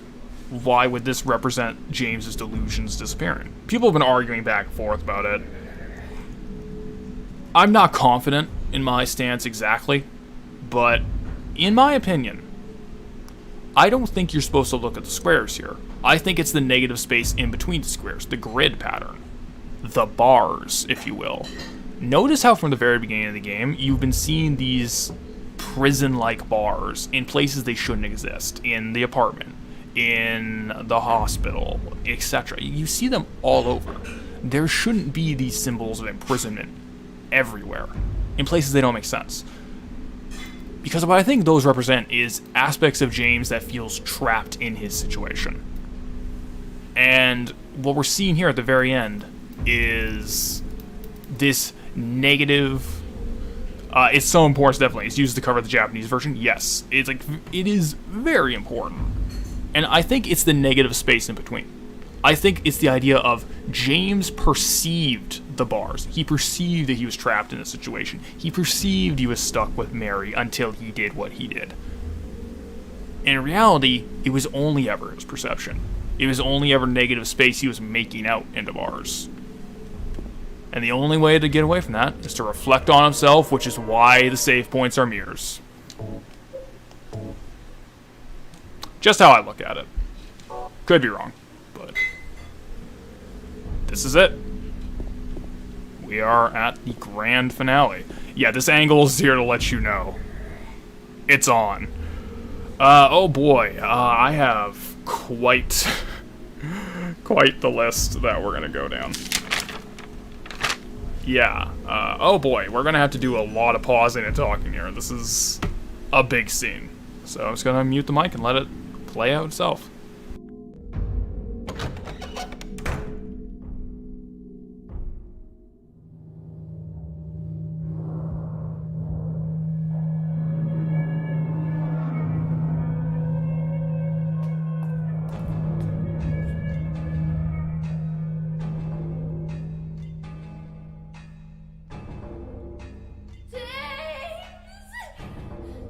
Stop!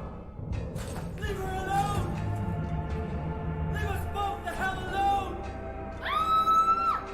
Ah!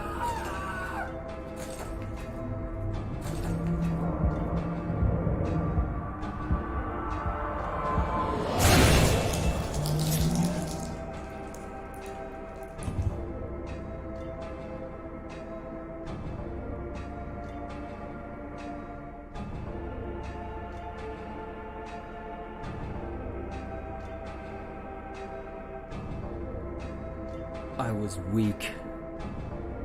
That's why I needed you.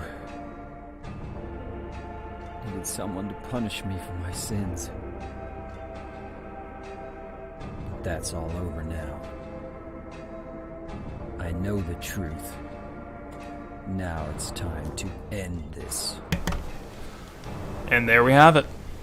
This is the closest you get to a direct explanation of what Pyramid Head is. There's a lot up in the air, there's a lot you can say, but that is the baseline we gotta work with.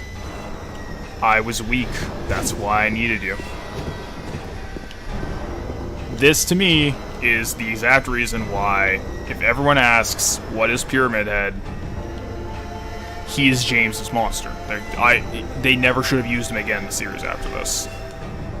It is pure fan service. And Pyramid Head is cool. Pyramid Head's fucking sick. He's amazing. But there's a reason he was so powerful as an image here.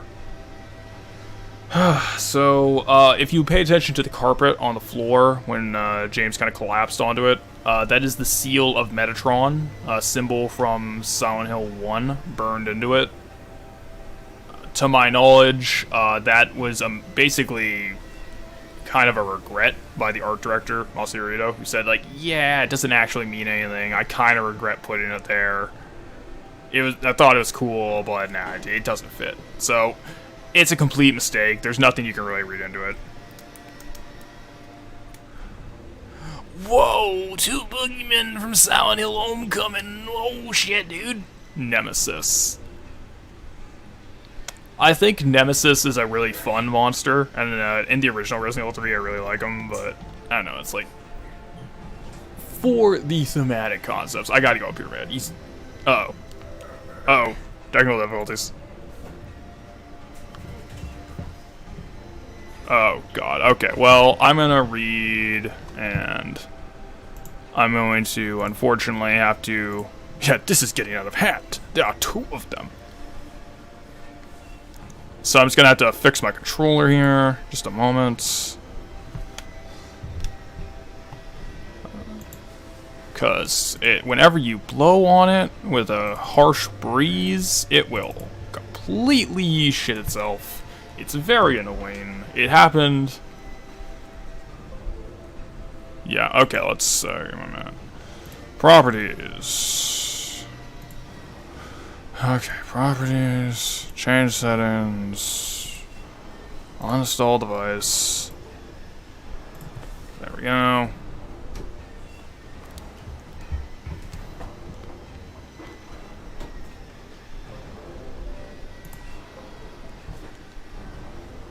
There we go.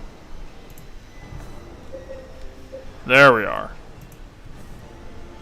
Nemesis versus Pyramid Head, very homoerotic. I don't think so. Nemesis is just a big monster, you know. Like he's there to kick some ass. He's like the Terminator. He's there to punch stuff, kick ass. But yeah, again, Pyramid Head is James's personal tormentor. It's why I think he is more of James's own distorted memory of that picture of the old executioner. It's just an image that's stuck with him, so it comes back into this thing. Which again, why I think he's modeled after the executioner. It's why he can kill and hurt James. The Virgin, I needed to be punished. Pyramid Head versus the Chad. I like meaty things. Damn, butcher. The butcher. I like the meaty things. I like to cut the nurses, because I'm cool. God, I hate Origins so much, but...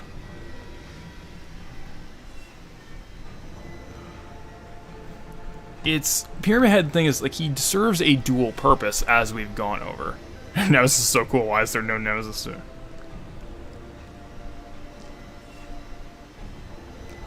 I don't know, maybe, well, technically there is a Nemesis too, the remake, but we don't talk about that, but...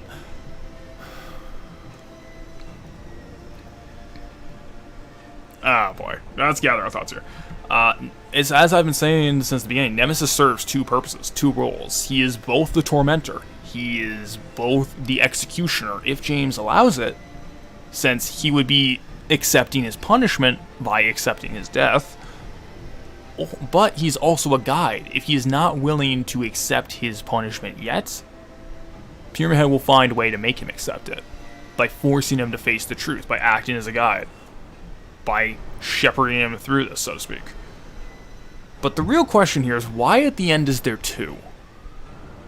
There's a lot of theories. There's some they represent Mary and Maria. Said Nemesis instead of Pyramid. But it's like, a lot of people say like there's 2 of them because they represent Mary and Maria. There's 2 of them because they represent Mary and Eddie, the 2 people James has killed. These are both valid responses, but I have a very out there, admittedly probably bullshit idea that is just inserting a lot of my bullshit that I think is cool onto it, so... Grain of salt, I honestly could be wrong, but... We gotta go back to the original pitch of Silent Hill 2. The original draft that they did not use for the final game. Because the original concept was supposed to be quite different, actually, where... Mary was supposed to be a more active element of the story, and her and James were going to be contrasted with their split personas, where it would be Mary and Maria and James and Joseph. And it would be contrasting who they were with these split personalities or personas, whatever you want to call them. Now, Mary and Maria stayed in the final product, but the fact that Maria is supposed to be a split personality originally, we'll get to that. I think an element of that stays over, but seemingly Joseph is gone from this script. I don't think he is, though.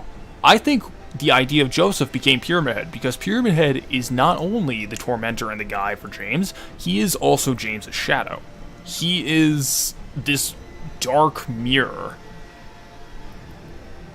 That sounds like Maria and Joseph. Yeah, and here's the fucked part.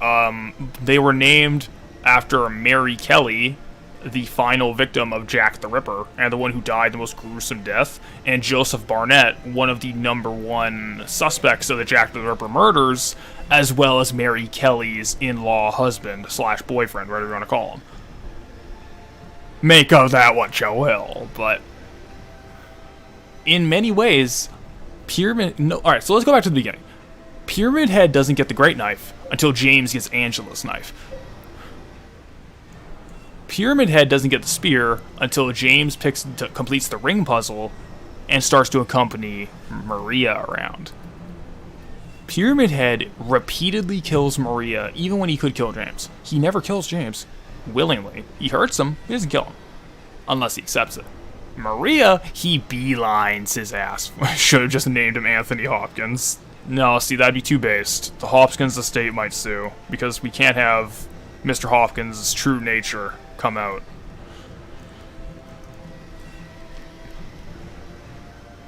But it's, as the game constantly goes, Pyramid Head is mirroring James, because, in my opinion, Pyramid Head is a dark mirror to James. He is the desires he represses. He is the uber-masculine man. Yeah, Pyramid Head and James swing an attack with the Great Knife in the exact same way. They have that big side swing and the large overhead chop. They attack these in the same way. So we can just run around, just kind of get a good look at them. And that's why I think there's two of them, is they serve that dual purpose, where we have Pyramid Head. Let's see if we can just get a good look at him here. There we go.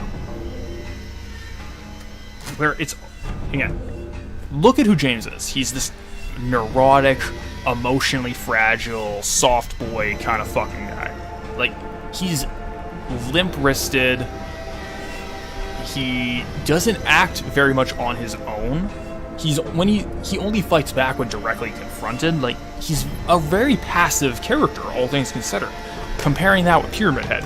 Pyramid Head is this uber-masculine powerhouse, takes whatever the hell he wants, instantly is on the prowl and the hunt, is in control of every situation he's in. He's everything James wishes he could be. And is also everything James was in the one moment he tried to be decisive and killed his wife. Which is why Pyramid Head is the executioner, because James sees himself as the executioner, which he was. And this is why it's going to be interesting when we beat Pyramid Head. You know what? You know what, boys? I think we gotta live up to the meme. I think there's only one way to beat Pyramid Head. There's only one way we can do it.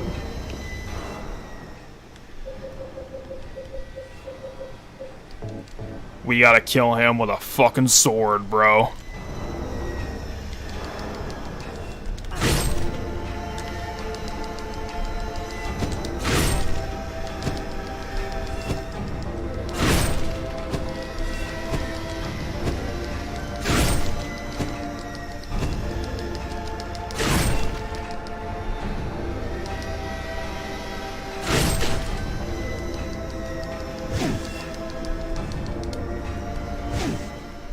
We are dying. Yeah, plus, I killed Eddie with the Great Knife. Yeah, I've done it a couple times too. I did it with the pipe in this playthrough. I thought it would be a little easier. Plus, monsters avoid James if he has to light the radio off, and he has the Great Sword and drags it around. Yeah, it's a coincidence. It's like by becoming Pyramid Head, the monsters fear him the same way. The feminine monsters who resemble Mary, his wife. Almost all of them to some degree.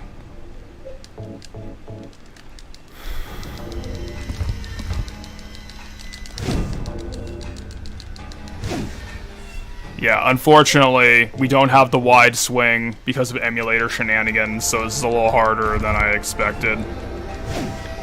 This is a little more challenging than I expected. Oh well. Yeah, because usually what you want to do is you want to do the big wide swing. Just kind of stun lock him to death, but I think we've made our point. But I think the most interesting thing about Pyramid Head is how you defeat him.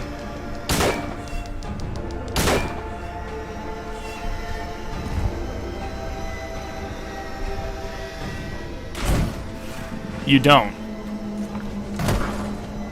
He killed himself. Because, like the Shadow, you do not defeat it. You do not get rid of it. James acted the way he did. He acted as spineless and as limp-wristed throughout the game as he did because he was denying this aspect of himself. He was denying the... Yeah, T-posing to assert dominance. Look at this. Look at this. The raw power aura of T-posing Pyramid Head. Look at the power. But in the end, like, I think the reason they killed themselves is because James has accepted this aspect as a part of himself. He has integrated this part of his persona, the Shadow, back into himself. He acknowledges he is capable of these baser like animalistic baser desires of the actions Pyramid Head will do. He's a human fucking being. He is both the James Sunderland, the limp-wristed, wimpy husband, and he is also Pyramid Head, the uber-masculine executioner. They're just different aspects of a complete person. Pyramid Head won't move anymore.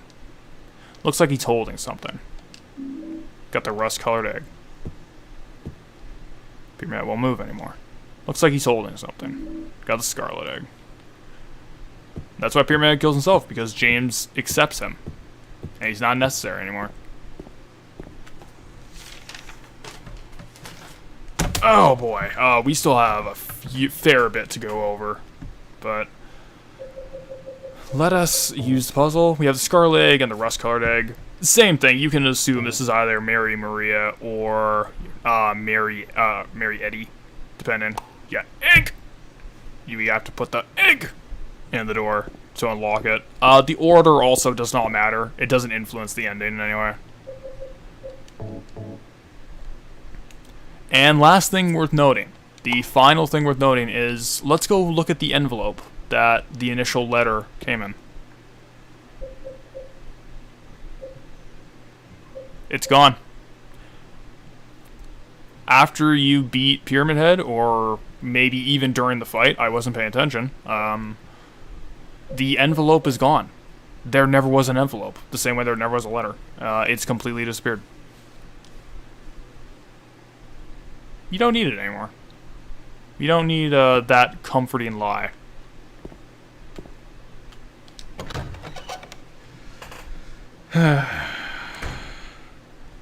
So before we get to the big conclusion, because we're going to have to do a lot of silence, a lot of watching cutscenes, a lot of listening, this is the end.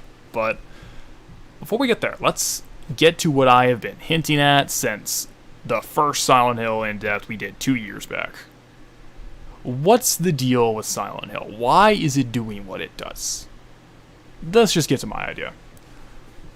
So all throughout Silent Hill 1 2, the town is toying with and mocking the characters. Like, it brings their baggage and trauma to life with these horrible nightmarish monsters, with these horrible scenarios they have to run through. And it forces them to confront this baggage of their life in extremely unpleasant ways that, no doubt, lead to more issues and trauma and baggage. Like, we've just seen 2 people fail. Eddie and Angela have succumbed to both of it. It didn't improve them. It didn't help them at all.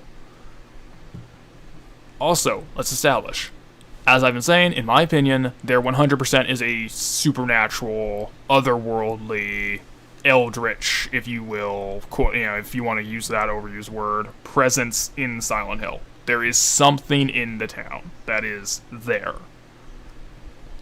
What I don't agree with is that I think the cult is wrong. And I said this in Silent 1. I think the cult's perception of what this supernatural presence is incorrect. Because whatever presence is here bends and alters how it looks to you. So this is why in Silent Hill 1, where Alessa's mind, her psyche, was the source of the town's trauma in that one. It was sort of the battery it was feeding on. The town has no particular goal. I have an idea.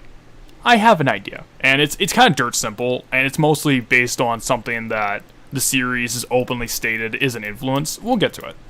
But when it was feeding on Alessa, the reason why it took the appearance of the cult's scriptures and beliefs and things is because Alessa herself believed in it. Therefore, it replicated that. And to get into spoilers, but in some of the later games involving the cult, you see what is told to be the exact same god that Harry Mason fought, and it looks nothing remotely like it, because a different person's psyche is now the source of the town's battery, of its fuel, so to speak. So, their baggage is now represented as a different thing, because I don't think the god is literally a god. I think what the god is this Wizard of Oz-like puppet that is held up as essentially the source, the biggest bit of baggage you have is what the god is representative of. In Silent 1, it was the religion itself. It's the religion that Alessa's mother chose over her, represented by this big Baphomet demon thing. And we'll see. I think there is a god in Silent Hill too. I do think you fight the god. We'll see it in a second here. But again, I don't think it's like a literal god, it's a literal devil or anything like that. I just think it is the core trauma the town is playing off. The question is, why? Well, let's get into it right now. No more delays. So, in the show Twin Peaks, there's this thing called The Lodge, which was... 1 minute. I feel like Silent Hill operates the same way the Ocean Solaris. Something alive, but totally alien to us. Not good, not evil, just alien. But the town can be influenced to react, reflect certain folks. Yes.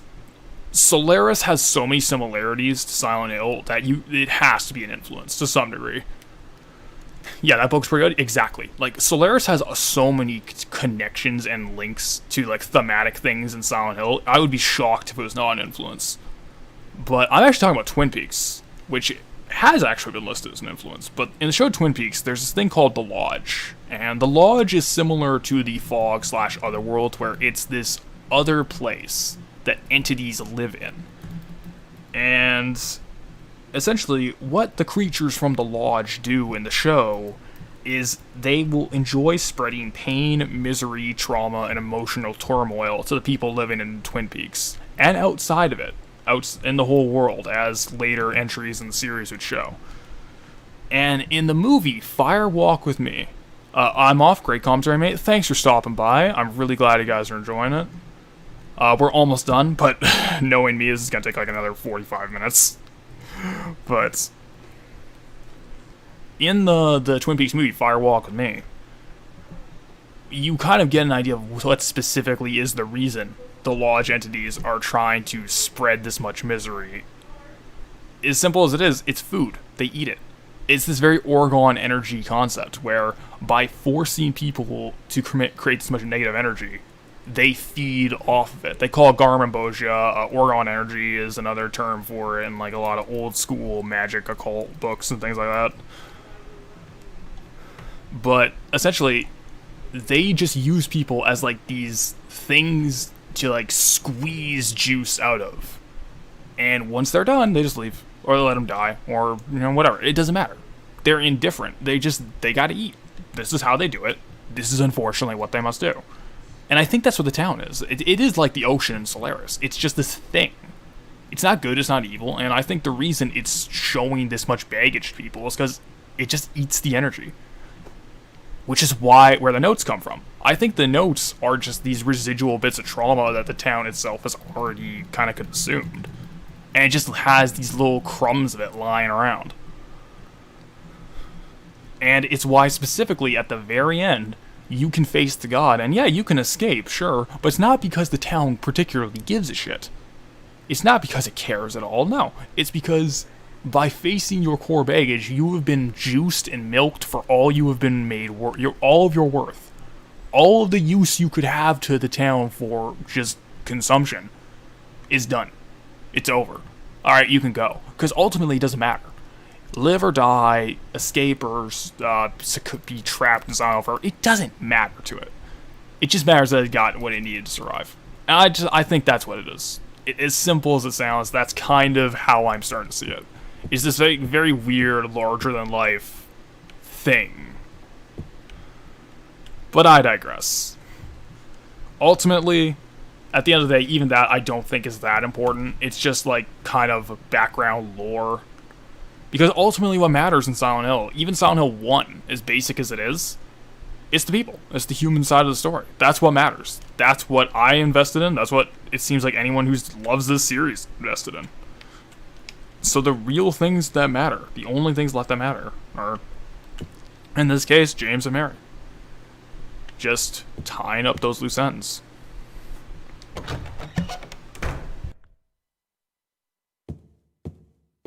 Mary? What do you want, James? I brought you some flowers. Flowers? I don't want any damn flowers. Just go home already. Mary, what are you saying? Look, I'm disgusting. I don't deserve flowers. Between the disease and the drugs, I look like a monster. Well, what are you looking at? Get the hell out of here! Leave me alone already! I'm no use to anyone. I'll be dead soon anyway. Maybe today, maybe tomorrow. It'd be easier if they'd just kill me. But I guess the hospital is making a nice profit off me. They want to keep me alive. Are you still here? I told you to go. Are you deaf? Don't come back. James, wait. Please don't go. Stay with me. Don't leave me alone. I didn't mean what I said. Please, James. Tell me I'll be okay. Tell me I'm not going to die. Help me.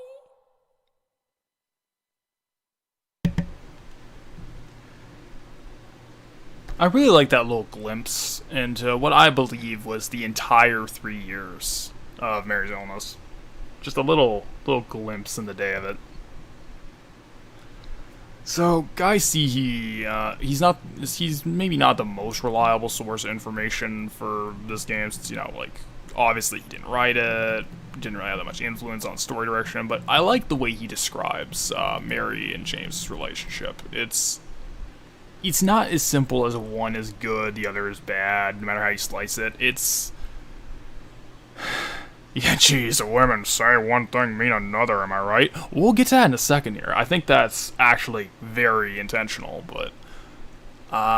he describes it as like this very parasitic relationship, where you have James, who desperately still wants that affection from his wife, but hates what she's become. But because he so desperately wants that affection, he keeps going back to her. He keeps going to the hospital. He keeps going, like, these little weird signs of affection. And you have Mary, who wants that affection still, but because of the obvious grief and stress of her situation, also wants to push everyone in her life away. Because, a little bit of spoilers, but we get she mentions later, slightly going ahead here, that she does this to basically everyone she knows. Everyone from her life, like her friends and family, she kind of just does this to everyone. But the difference is, I think James kept coming back because James he needed that vindication. He needed that idea of himself as, I am the doting husband who will always come back to my wife. So while he has this idea of himself in the head, underneath that anger and hostility and sexual repression, they probably weren't going at it for years. And I don't think James cheated. There's no indication he did. I've heard people say they think he did. I don't think there's any implication at all. But, and underneath, so you get this nice exterior that he put on. The persona of the James we've been playing as, of this, like, kind of meek, subservient husband who's gonna do anything to help his wife.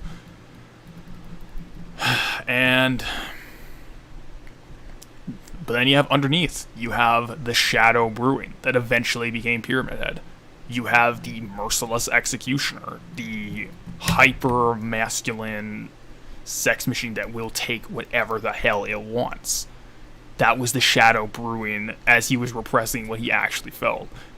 And as I will say, I think the same thing happens with Mary. I don't think Maria is a product of James's imagination entirely. I think Maria is to James what Maria is to Mary what Pyramid Head is to James. Like, Maria is just an exaggerated, repressed reflection of her. Bob here made an interesting point. It's like, you get the shot of Mary not being the sweet flower that we've seen and James has told us up to this point. Seems very manipulative like Maria. I think this is where Maria comes from. I think these kind of conversations show us, because at every step of the way, Maria, as we've known her, has had drastic mood whiplashes from the word go. And I think that is a reference to this, where we have, in her obvious, like, stress and grief of the situation, Mary is constantly going back and forth. It's like, oh, it'd be better if I just died. I wish they'd let me die. Wait, why are you going? I hate you. Leave. You're the worst. Wait, please stay. I love you. Please don't leave. Tell me I'm gonna live. And it's like just this constant back and forth for years. They don't say when this conversation happened. It could be the very last they ever had. It could be the one that triggered it. This could be the straw that broke the camel's back. Or it was like in the middle. I don't know which is worse. But the idea seems to be this is something common. Will this end up being a full series cover? No. I've played the other Western games on stream and Silent Hill 4, and it's like I really don't have as much to say about them. Like, I did Silent Hill 1, I did Silent Hill 2. I'm pretty, I was kind of on the fence, but after seeing how this is going, yeah, we're a couple years from now, we're gonna do Silent Hill 3. I think that's the last one of note, but we'll do the trilogy, because that is the full series as I am concerned.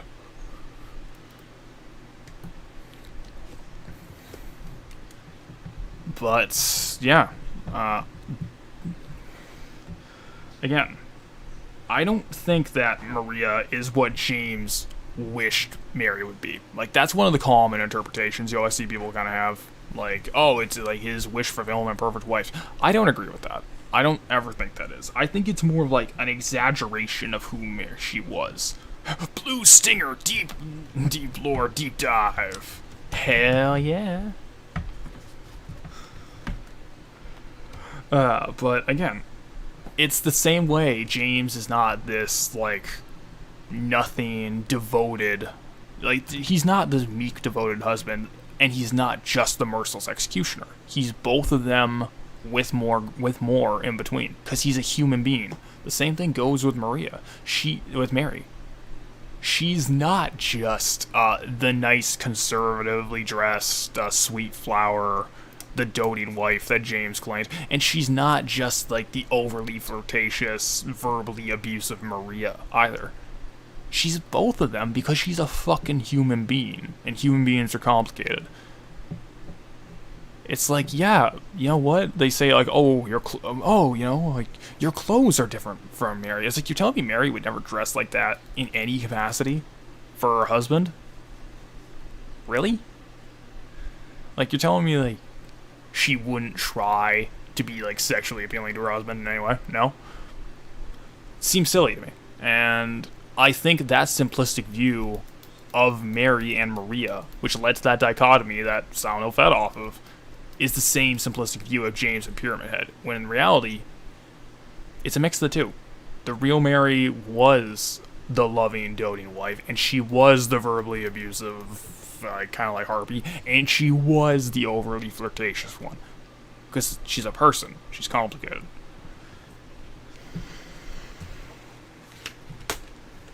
And here's where we get to the big one. Why did James kill Mary? Why did he do it? This is the last bit of information we're going to get. The game leaves so many questions about when did that conversation happen? How often was that? What was the progression? Was it 3 years? Or was it less of a time frame for the illness? We don't get these answers, and one, I appreciate that. It leaves much more for discussion. And two is I think that's intentional because it doesn't give us any definitive way to come down on James Sunderland as a person. This is merely a glimpse into the final days of this would you call it failed? I don't know, it's a tragedy. It's just fucking tragic. But the question is, why did James kill Mary? There's a lot of contributing factors to this whole thing. And one of the number one interpretations of Silent Hill 2 that I strongly disagree with is the idea of, and I think I know who said this, but I'm kind of still mad at them, so I don't want to give them the name drop, but they call James Schrodinger's protagonist. That who James Sunderland is, I'll pause the fucking, who James Sunderland is, as a man, as a character, as a protagonist, changes depending on what ending you get. Like, it's like, oh, he doesn't actually have a personality until the very end, and he's intentionally vague. And I think that is, if I'm being blunt, that's fucking stupid. I have no idea how someone can look at this and just say, yep, he's totally a blank slate avatar, and he only changes and becomes a person depending on the ending, because he's totally an insert for you. And it's like, I don't know how someone can come to that conclusion at the end of it.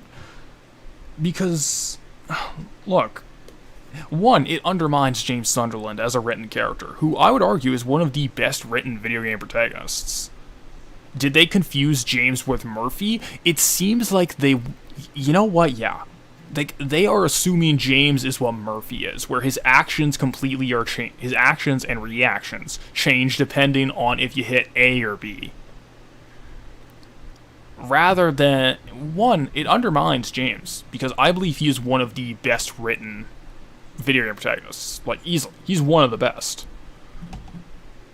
But I think the big thing that it also undermines is how fucking complicated human motivation actually is, especially for something as dramatic as killing a loved one. It completely undermines this, and it's so close-minded for something that's supposed to be. Is this the same guy who did those really awful streams a couple years back, that SAS? No. It's a channel that I am 95% confident ripped me off, and I'm still mad about it like 4 years later. I will never not be mad. I am confident they plagiarized me. I don't want to give them the time of day, but I digress. So, let's kind of argue from both perspectives here. There's two dramatic extremes. Some people will argue this was a mercy kill. 100% a mercy kill. James is a blameless little saint. He's a total whoopee, and he's just a sad boy, and we gotta sympathize with him. Let's argue from that standpoint, alright? James just wanted his wife's suffering to stop, and he wanted her to offer her wish to pass. We can assume that they've had a conversation like this a lot, and she had a lot of things of, why won't I die? We can kind of assume that this is a fairly common occurrence. Keep in mind, we're going to learn later, again, I'm kind of jumping on the gun a bit here, but we learn later that the reason Mary even went back to the Sunderland household at all was because she was on death's door. Like, she was basically like, within the week, she's gonna be dead. Kind of thing. And that's why the doctors let her go home, and why he had the chance to suffocate her in the first place, and immediately drive to Silent Hill. This whole game takes place over the course of, like, maybe 2 days. But the idea is, like, she was not going to recover, so the doctor let her go home early. We're going to learn that in a bit here, but I have to jump the gun to kind of push this argument. So, for those 3 years, he stayed the entire time. Even with what happened with those conversations, with Mary's sort of verbal abuse. He stayed. He never cheated. There's no implication. People have argued that there is. That's bullshit. Moving on. Again, as we went over, he researched ways to try to help, even if he's just some bumblefuck and not a doctor himself. He read the books, like, okay, is there anything I can find? Is there anything I can find at all? Again, despite the futility, he tried. And if he only did it at the tail end, that means it took years for him to reach that breaking point. That's got to count for something. Yeah. Ooh, that soft boy James did absolutely nothing wrong. Yeah. Like let's go for the most dramatic one end and say that's what's happening. Let's argue in favor of that. So that's one end of the argument, and all that's true. Let's go on the other end. Let's go on the James is literally Satan. Like, James hated Mary and wanted his life back. So, James hated going to the hospital. That one's just clear. Mary comments on it like he's surly, he doesn't smile much. He commented how he'd rather go to the bar and drink than go visit his wife in the hospital. He doesn't really talk much in this sequence. Notice how quiet he is in this sequence. He doesn't really say anything. He just kind of takes it and then leaves. I like to think that he just left after this. And again, there's a lot of the symbolism that matches this too, is the imprisonment. James more than likely viewed himself as trapped in this situation for years. And he's gonna kind of start to resent Mary for that. And let's tie that in with Pyramid Head, his shadow. Like, the dark mirror to himself. Like, what is Pyramid Head's most common repeated action? It's killing Maria. Sort of what I would say is the shadow of Mary. So, that situation, him killing his wife, is still playing on loop in his mind over and over and over. And also, let's do it on the flip side of the argument. Yeah, so he waited till Mary was on death's door to do it. Okay, great, right? That means that she was going to be dead anyway, but he still had to kill her by his own hands. He still had to do it. It's like almost like this revenge thing. Like, nah, I gotta make it mine. I gotta make it as unpleasant possible because I gotta get my revenge. I gotta get what's mine. That's the flip side of the argument. And the thing is, both of the sources of information on both ends are true. Because both answers are kind of true. Yes, he loved his wife. Yes, he was absolutely dedicated for those years. Yes, he fucking despised what she became and wanted to kind of get a little even. Because he's a human being. Motivation's fucking complicated. And there's another aspect is, was this premeditated or not? If they made a new Silent Hill, what settings, mechanics would you like to then change or improve? Yeah, easy. Get a bunch of folks from Krakow to dunk on mentally ill people. That's what Konami thinks. Like, God, fuck Bloober Team. I cannot believe they're actually getting it. You know what? No, I can't believe. They are absolutely the Eurojank studio that would get the rights to Silent Hill in this day and age. But if I had to do it, I think you need a back-to-basics approach. I do think you need to go back to classic survival horror styling. Unfortunately, they're never going to do fixed camera angles, tank controls. I'd love it, but you couldn't sell that. So, I'd say like go back to Silent Hill 1 and try to modernize that game's gameplay loop. Like, I think Silent Hill 1 holds up quite well. And if you take its raw game design ideas, you can make something pretty interesting with it. With modern conveniences to keep most people engaged, I guess. I don't think there's any one right way to do it. Unfortunately, I've seen too many studios fail to reinvent Silent Hill, and I have absolutely no faith Bloober Team has the ability to make it work, so I'd say, like, someone should go back and use Silent Hill 1 as a blueprint and try to make something new with it, because at this... sorry for asking hard questions. Like, yeah, this is a tricky one, unfortunately.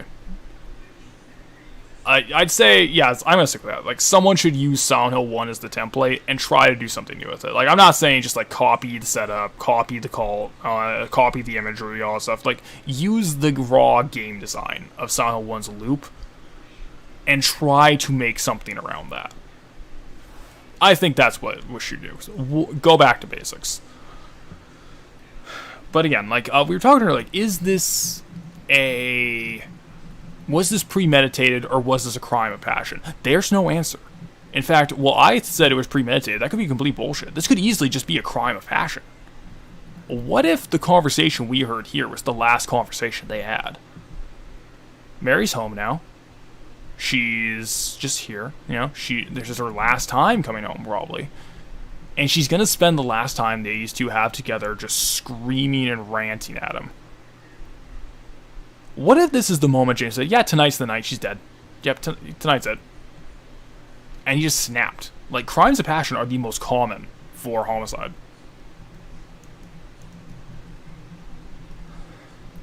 I didn't get the desktop notification of your stream, so I missed it. Well, we're in time for the ending. And obviously, also, it's like, if you do want to see it from the beginning, I'll cut it up into individual chunks and cut out the screw-ups, but... You know, right? Like...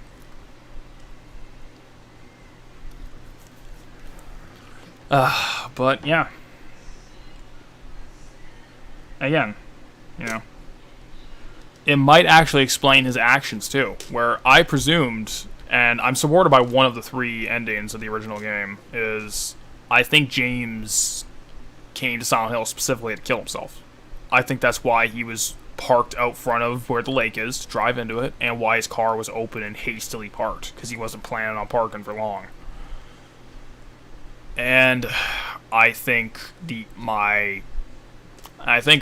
can have the crime of passion idea line up more easily with that, where he does it, realizes exactly what he's done with the, you know, when the adrenaline rush and the anger of the moment wears off, and he has to sit with the knowledge of what he just did. And he said, okay, I know how to solve this. And he goes to end his life, because his life without Mary was going to be like that. It was going to be forfeit anyway. Oh boy.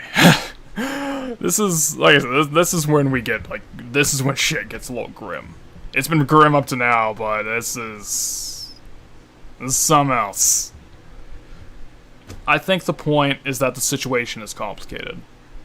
And anyone saying there's one direct reason he did it, or there's one motivation, or he's Schrodinger's protagonist, and he's just like an A or B moral choice scenario, I think they're missing the fucking point.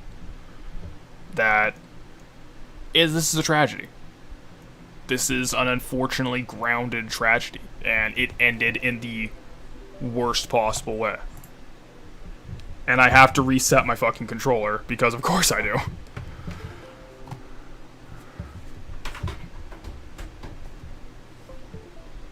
Yep, of course I gotta do. Alright, so I will reset my controller here, because it is really not cooperating with me today. Oh my goodness. Yeah, again, if you just blow wind on this thing too hard, it will completely uninstall itself. It will completely break. So it's like, okay, uninstall, unplug, reinstall. There we go. There we go. So yeah, I think it's just a fucking tragedy, and it's an unfortunately grounded one. That's, you know, a lot of people, there's probably unfortunately too common in day-to-day life.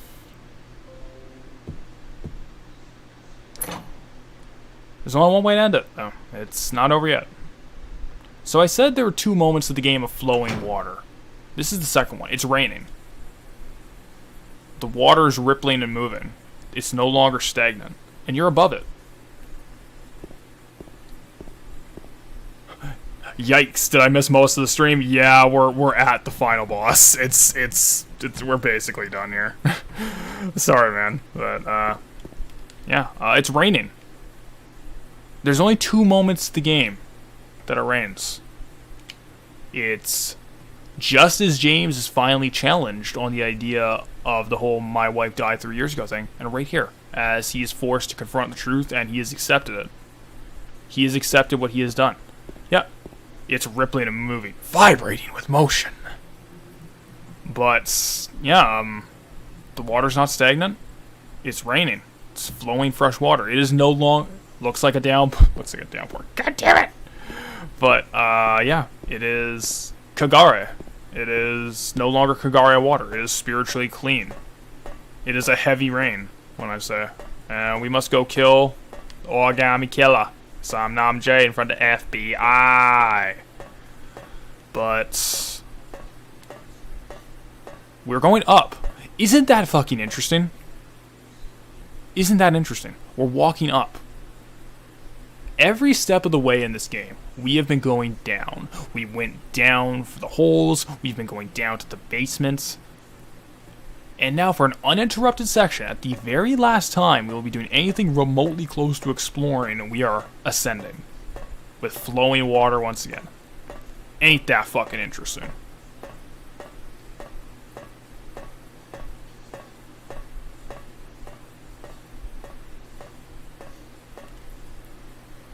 I'm gonna save state right here too, just in case.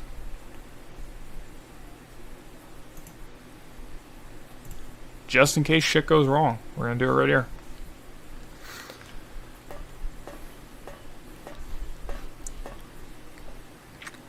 Yeah, now it is James, you not now.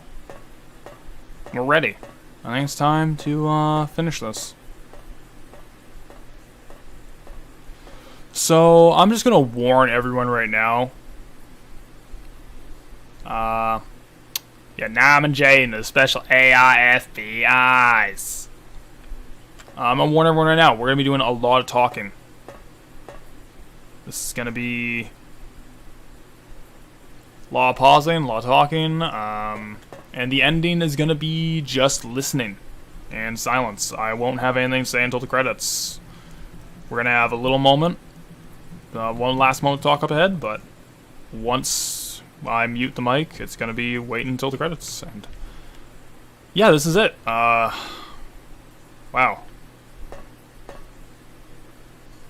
And the stairs are gone. You don't need to go back there anymore. You don't need to. If you remember correctly, this is the bed that you saw in the VHS that Mary was suffocated in, and Maria died on in the labyrinth. Holds a lot of significance to him, but there she is. We have one last thing left to do.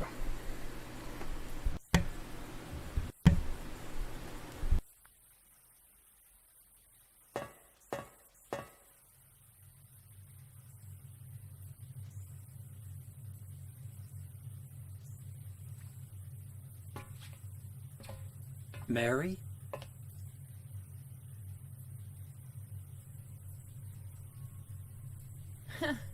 Wrong again. Mary's dead. You killed her. Maria? Maria, I'm done with you. What do you mean? But I can be yours. I'll be here for you forever. And I'll never yell at you or make you feel bad. That's what you wanted. Now I understand. The problem is, you're not Mary. No, James. I won't let you. I'll never let you have your Mary back.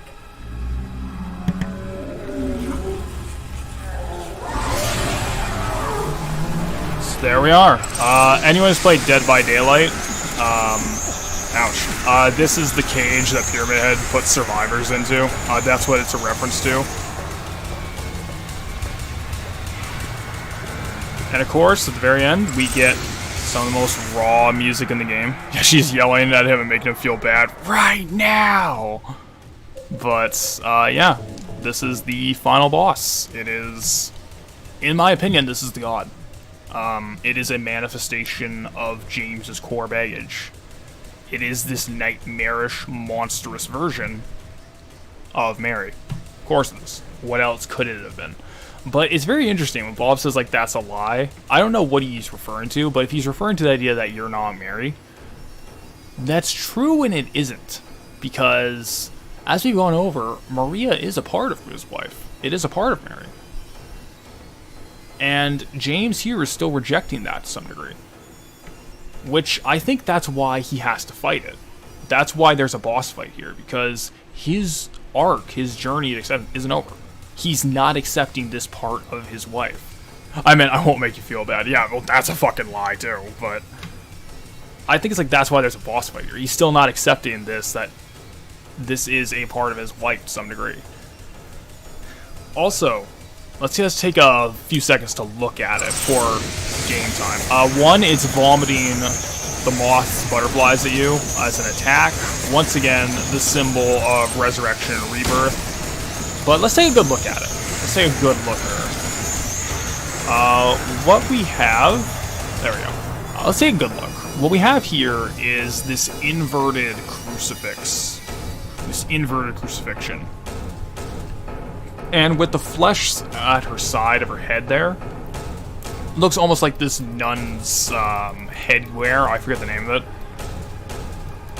But I think what's most interesting, one, the bed frame, is that she is still trapped in bed, as the Mary who is sick was.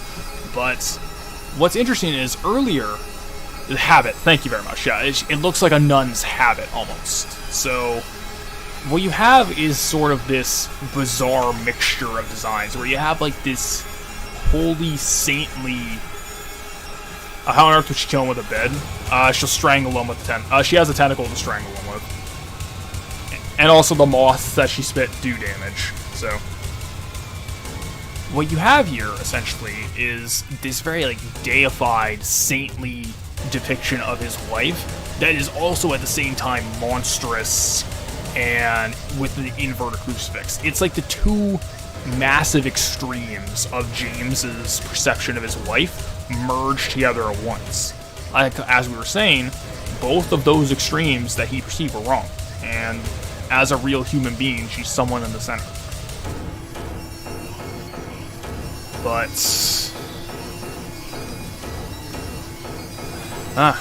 I think what I wanted to bring up from earlier was there is a line connecting this final version of Mary with other monsters. It is the Flesh Lips to the Mandarin to Mary here. Because in my opinion, these are the most direct representations of Mary.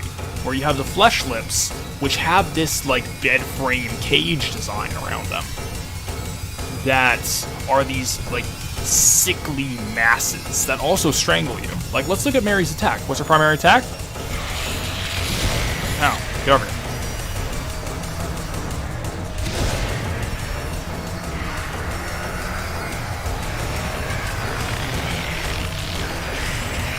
Come on, do it. Hit me. Hit me! Emulator shenanigans. Okay, so unfortunately I can't show it off, but in the original hardware, her primary attack is that when it hits you, it doesn't register as a hit, she strangles you. The same way that the Flesh Lips strangled James as their attack. And so what we have there is the Flesh Lips with that more monster design. Immediately followed by the Mandarin, which is also like this sickly, monstrous design, but it's much more noticeably feminine, while also still trapped beneath hanging on for dear life. Hanging on for dear life, just like the Flesh Lips, just like someone symbolically hanging on for dear life due to an illness. And now we have the final one. We have a more direct depiction of Mary in a similar situation, looking similar to the Flesh Lips. However, she's much more humanoid now. While she still has that monstrous element to her design, as well as that mixture of being saintly and demonic all at once, it's essentially his perception of his wife is becoming much more normalized and human. And as we will see after this boss fight, he gets one last look at what his wife looked like on the day she died. Because he has resolved this contrast and now sees his wife for who she truly was and accepts that. That's really all I gotta say, I think, on her design. Yeah, he sees her as less monstrous and less abstract as the game goes on, and at the very end, he will accept her for who she truly is. And outside of one more thing, I don't have much else to say. I think I'm not fond of this boss fight. Like, I think it's a little much. Like, I think the final boss, the 2 pyramid heads, are fine. But there's one moment of this fight I do quite like, just from a thematic point of view. And we'll see it. We'll see it. Run to one corner. This is the one strategy in every boss fight in this game: is unload, run to a corner, unload. I'm just using the strong heals. I don't give a fuck.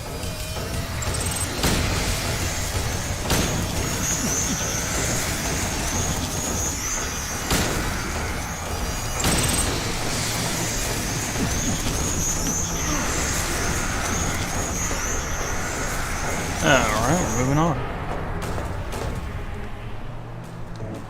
I don't even give a shit. We're using the strong heals. It doesn't even matter. We're so stacked, dude.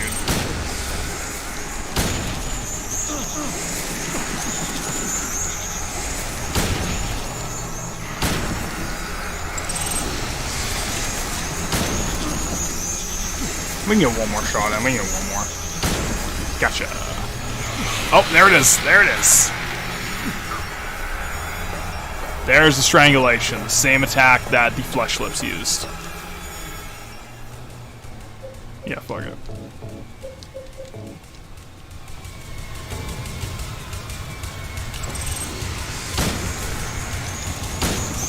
But Thomas, what if you need those heals later? Nah. I'm like 90. We're not gonna need them. We're fine. We're perfectly fine. In fact, oh wait, I took any sort of damage? Yeah, whatever.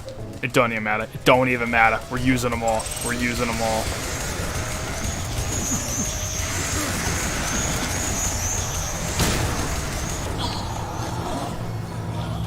Why is she upside down again? I missed it. It's similar to the design from the Flesh Lips, as well as being like an inverted crucifix when paired with her like nun imagery. It's sort of like this merging of being saintly and demonic at once, like 2 extremes of Mary and Maria in his head, which are false, obviously.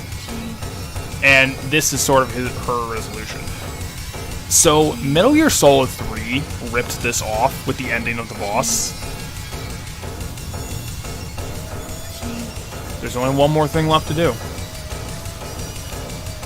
You know, that feels a little mean. As nonsensical as it is, I'll always pull out the handgun. It seems the most humane. Also, I just want to pause the game one more time. I want to ask a question to chat. Just one question. James is going to have a conversation with Mary again. Do you think that's actually her? Do you think that is the spirit or ghost of the real Mary talking to James? Does the letter say anything new? Well, Bob, you might have missed this, but there is no letter. It's gone. It's disappeared from your inventory because there was never a letter. There never was a letter bringing him to Silent Hill. It was never real. It's gone. But my question is, do you guys think that he will be talking to the real Mary? Like, is that actually her? Do you think that, it's her ghost or spirit? Or do you think who he talks to is going to be a fabrication of his mind? That it's just an element of his own mind giving himself some sort of closure? This is a genuine question. And I will say, the one thing I will bring up is that as a sequel to Silent Hill 1, because this is, Silent Hill 1 did establish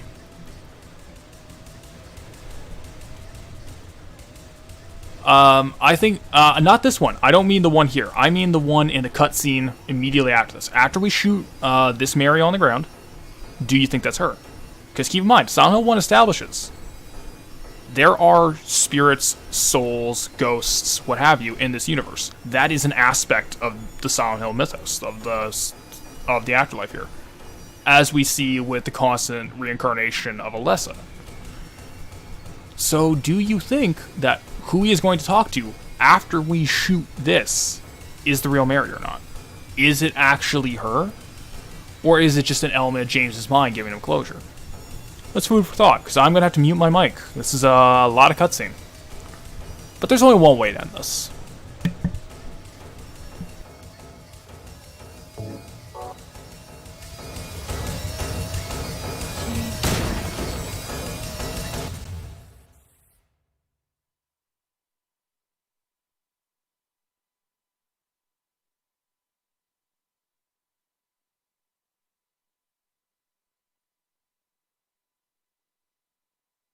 Mary?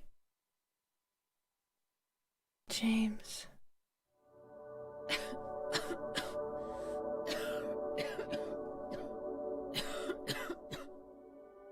Forgive me. I told you that I wanted to die, James. I wanted the pain to end.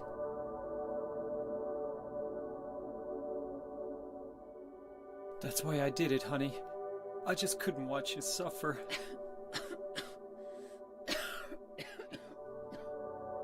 No. That's not the whole truth. You also said that you didn't want to die. The truth is, part of me hated you for taking away my life. You killed me, and you're suffering for it. It's enough, James.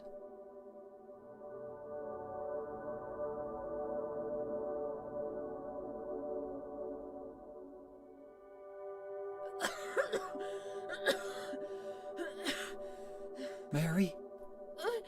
James.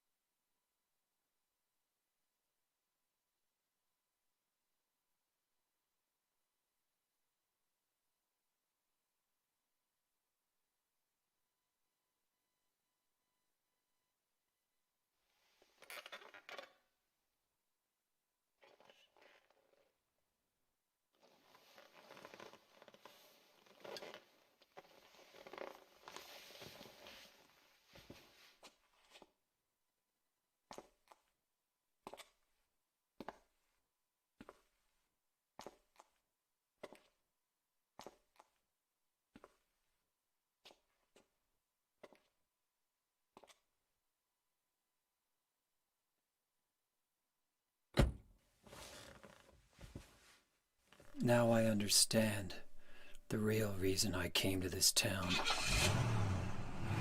I wonder, what was I afraid of?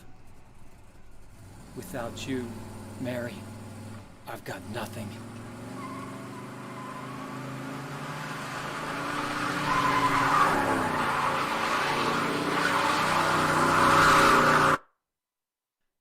Now we can be together.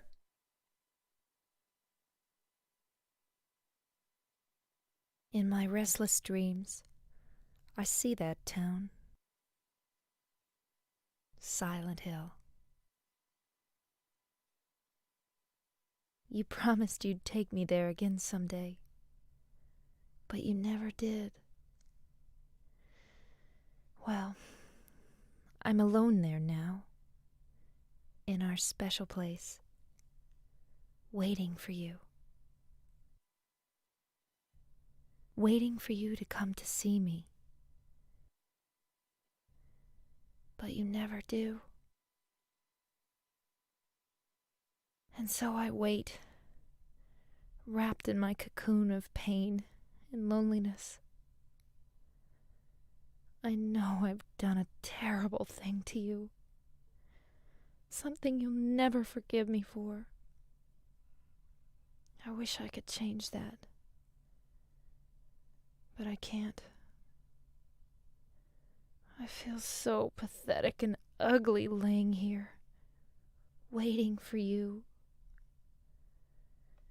Every day I stare up at the cracks in the ceiling, and all I can think about is how unfair it all is. The doctor came today. He told me I could go home for a short stay. It's not that I'm getting better. It's just that this may be my last chance. I think you know what I mean. Even so, I'm glad to be coming home. I've missed you terribly. But I'm afraid, James. I'm afraid you don't really want me to come home. Whenever you come see me, I can tell how hard it is on you. I don't know if you hate me or pity me, or maybe I just disgust you. I'm sorry about that. When I first learned that I was going to die, I just didn't want to accept it. I was so angry all the time, and I struck out at everyone I loved most. Especially you, James.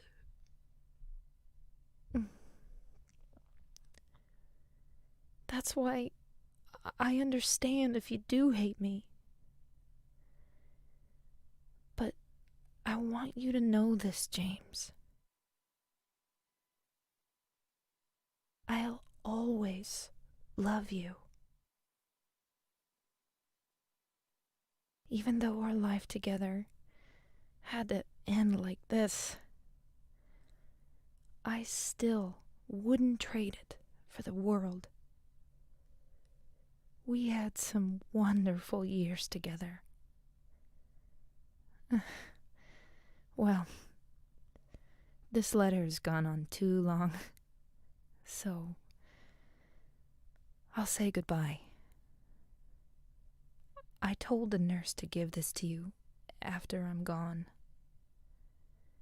That means that as you read this, I'm already dead. I can't tell you to remember me, but I can't bear for you to forget me.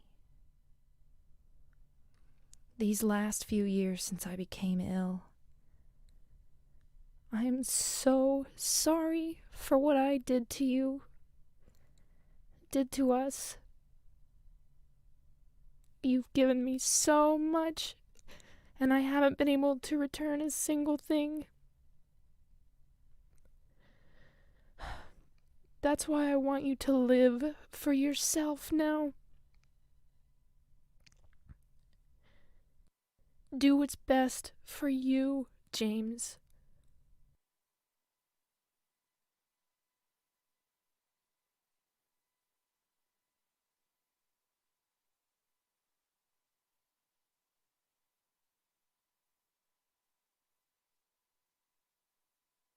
James, you made me happy.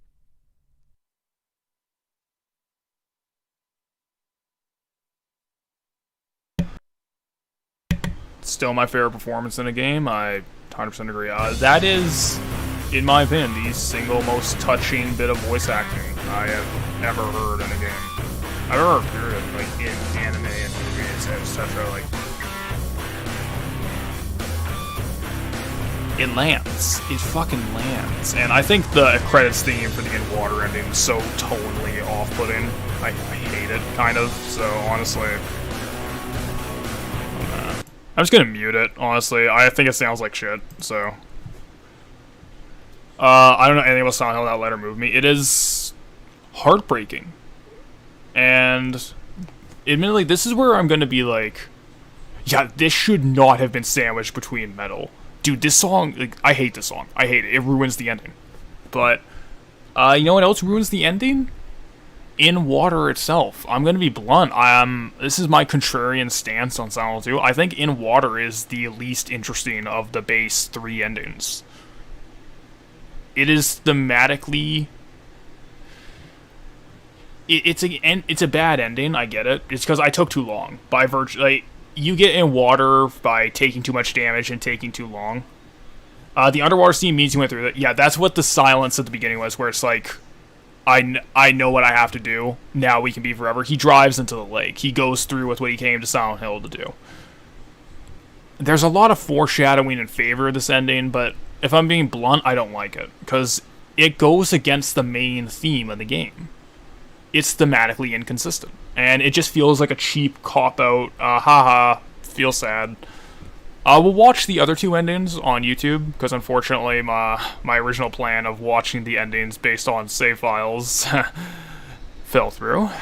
I'm not mad, but we'll see it. Well, we'll see the other two, we'll watch some YouTube. The metal really sucked. It ruins the atmosphere. The end credits themes from the other endings are so much better. It's criminal, actually.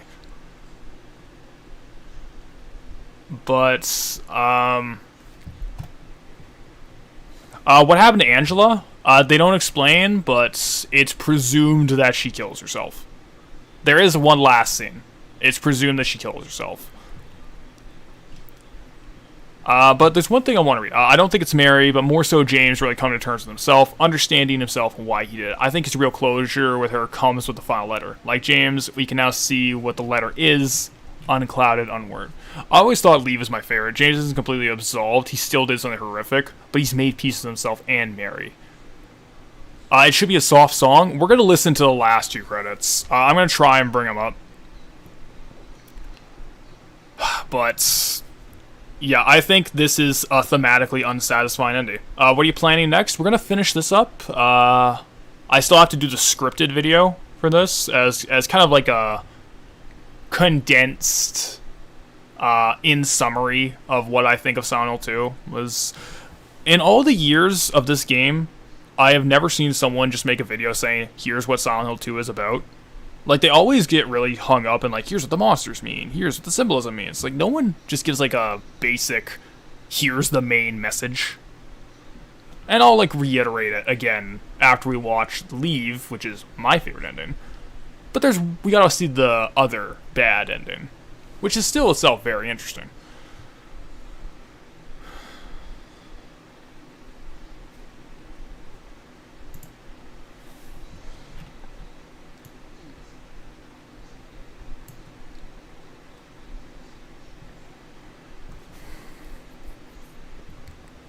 But what I'm planning next, I have a few stream games planned, some videos. I do need to take some time off to reevaluate things, and also like kind of learn some editing tricks, because I'm definitely like coasting on some of my bullshit. Letters is from this game, right? Yes, Letters is one of the first songs. I'll post it in the Discord later, but again, there's a lot of great music. I have no idea why they chose this like brah, brah, brah, brah, brah, brah, metal for the very end. It doesn't fit. It straight up doesn't fit, but just give me a moment. I'll try my level best to set things up.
Okie dokie, I'm gonna have to log into my phone to read chat here, so just give me an extra minute.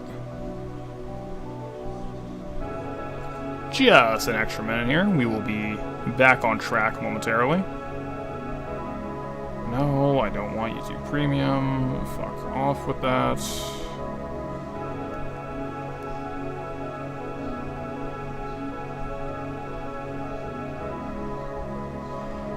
Yeah, Letters is fucking great. This game's soundtrack is perfect. Is damn near perfect. So I'm going to just play this other ending. So unfortunately, we're gonna have to do screen capture because I'm lazy as shit. So display capture it is. Bam! There we go. I'm getting caught up in them using that for the ending. I'm actually kind of upset. I don't get it. I don't. Whoever thought that was a good idea deserves a slap to the face. All right, so here we go. We're just gonna pause our progress here. Let's get rid of that, and we shall play the ending.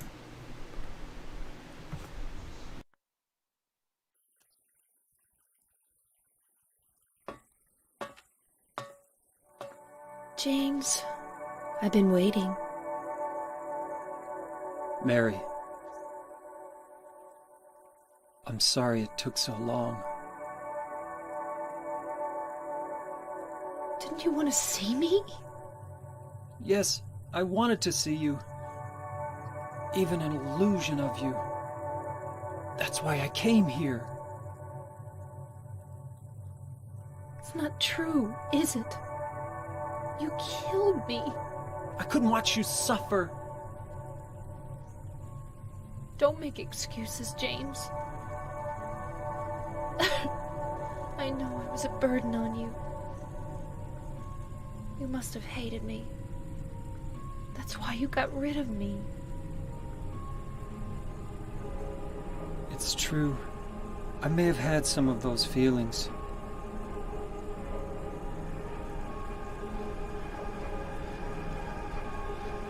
It was a long 3 years. I was tired. That's why you needed this Maria person? James, do you really think I could ever forgive you for what you did?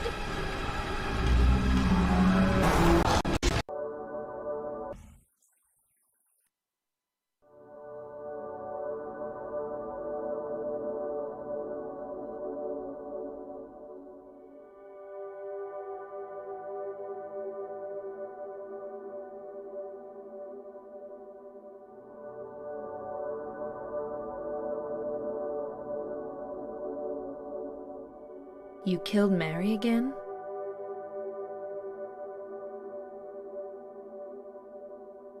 That wasn't Mary. Mary's gone. That was just something Maria?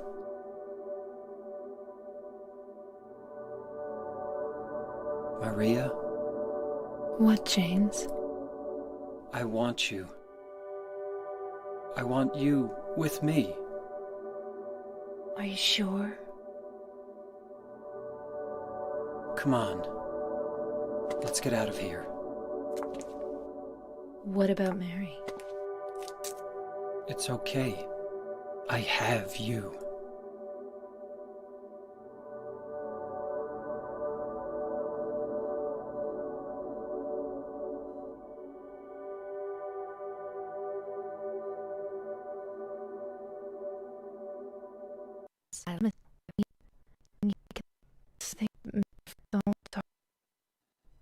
Understand that would tell you so.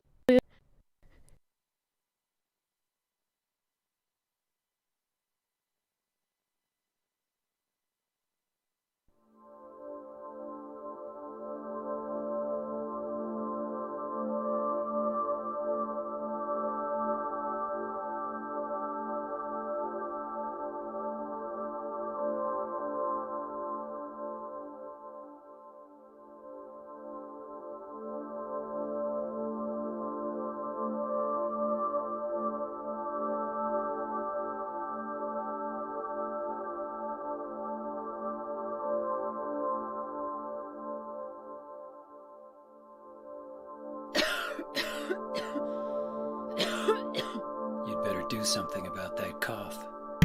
Ooh, very Twilight Zone. Very spooky. Very spooky. I own that.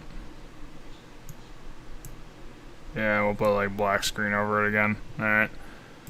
Let's put this up again. That is the Maria ending.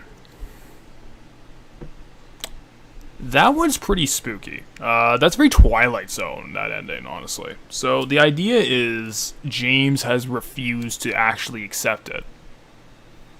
And in refusing to accept it, he's given Maria, he's given this product of the town, who's now sick, as she was in the hospital. So that last line, like, you better do something about that cough. It's like he's learned nothing, and he's going to repeat the exact mistakes that led him to that point in the first place. I think this is kind of an interesting ending, and it is that very Twilight Zone idea, like, oh, this is a hell, he's never going to escape. He's just going to keep repeating this cycle. Like, yeah, sure, Eddie and Angela are not going to be in this cycle. He's going to keep seeing new things, but at the end of the day, he's going to keep repeating the same core mistake of refusing to accept what he's done. So, interesting kind of bad ending, but again, in my opinion, the only remotely decent ending is Leave. And we're going to bring that up in a second here.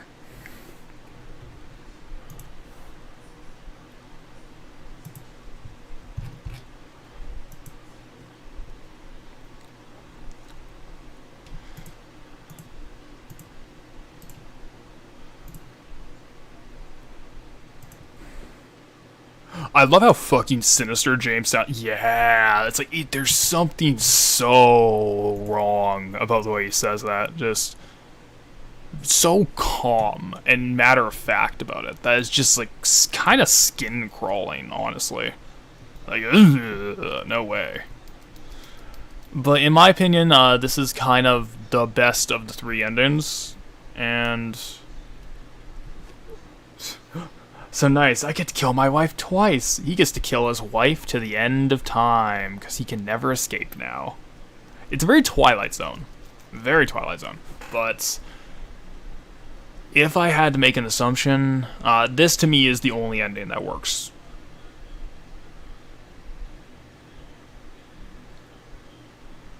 So yeah, just we'll pull this up and we'll watch the Leave ending.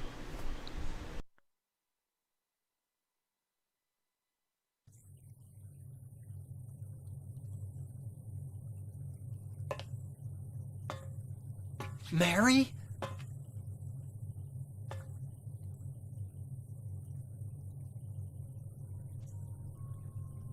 When will you ever stop making that mistake? Mary's dead. You killed her. Maria? It's you. But I don't need you anymore. What? You must be joking. But I can be yours. I'll be here for you forever. And I'll never yell at you or make you feel bad. That's what you wanted. I'm different than Mary. How can you throw me away? I understand now. It's time to end this nightmare. No! I won't let you. You deserve to die too, James.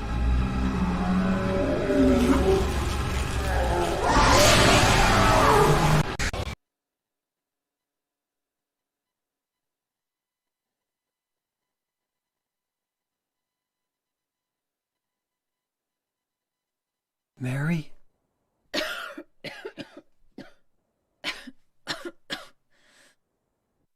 James. Forgive me.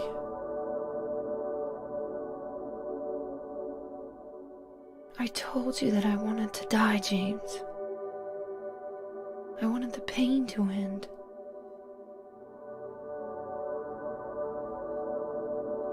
That's why I did it, honey. I just couldn't watch you suffer. No. That's not true. You also said you didn't want to die. The truth is, I hated you. I wanted you out of the way. I wanted my life back. James, if that were true, then why do you look so sad?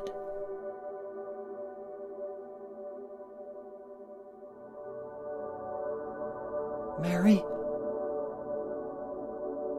James. Please. Please do something for me.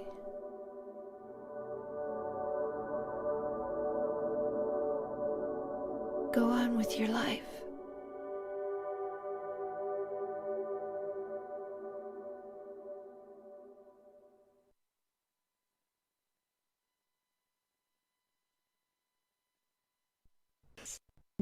In the first week, all world, the message.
And that is the Leave ending. In my opinion, that is the only satisfying ending of the bunch, because... is that Laura? Yes, that is Laura. Well, her wish in the letter was to be... Mary's wish was to adopt Laura, so James does so himself. He carries on in his wife's last will and testament. And that's why, just thematically, I've always really loved the idea that in just that moment, just that one moment on the bed when James finally accepts who his wife was and what truly happened, he gets to talk to her one last time. I liked the big fucking softy bitch in me likes to say that's the spirit of Mary, and he gets that one last chat with her. That's just me. There's almost nothing supporting it outside of like Silent Hill 1 reference bullshit, but the big softy in me likes the idea. And to me, this is the only thematically resonant ending, because Silent Hill 2 is a game we talked about from the beginning, about denial, about running from your past, running from your problems, and questioning whether or not that's necessarily the worst thing. Is it always better to face the truth? Is it always better to be honest? Is it always better to confront these tragedies and traumas? And while it does present both sides, so, in my opinion, Silent Hill 2 ultimately says yes. That is what the game is about. It is about how the pain of living in that lie, of running from the truth, is far worse in both the short and long term than truly accepting it. Which is why the other endings, especially In Water, doesn't work for me. Because In Water implies that James already did that.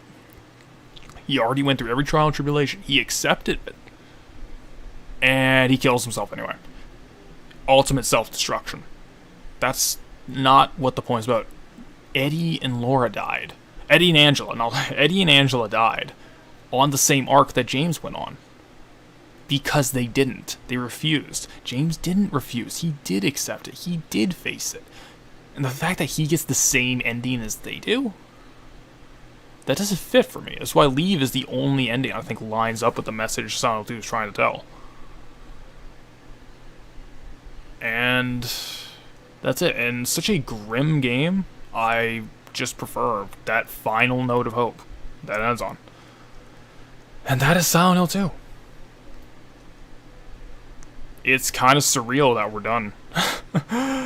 What if the town just gave up after James constantly just enjoys killing Maria? It's like every single time. It's like a New Game Plus run. It's like, oh boy, here I go killing Maria again.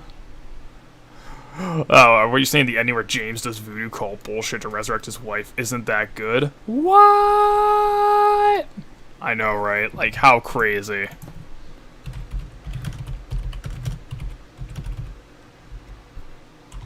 I don't know, like... What is Angela's fault? Nothing is her fault, but the fact that Angela's fault is that she believes it's her fault. See, the town is indifferent that she was truly a victim in the situation. It just knows that she has trauma to milk for its own gain. I think that's what makes it work. I don't know, like, I think that's Angela's problem, is that she dies in the end because she doesn't accept what truly happened.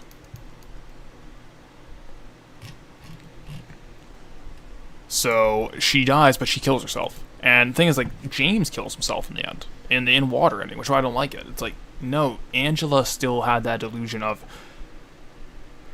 Yeah, thank God the UFO ending is the only canon ending. Oh, I don't be too sure about that. There's one more ending.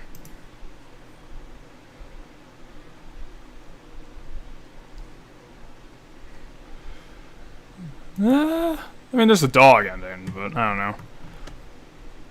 But honestly, yeah, that's kind of it.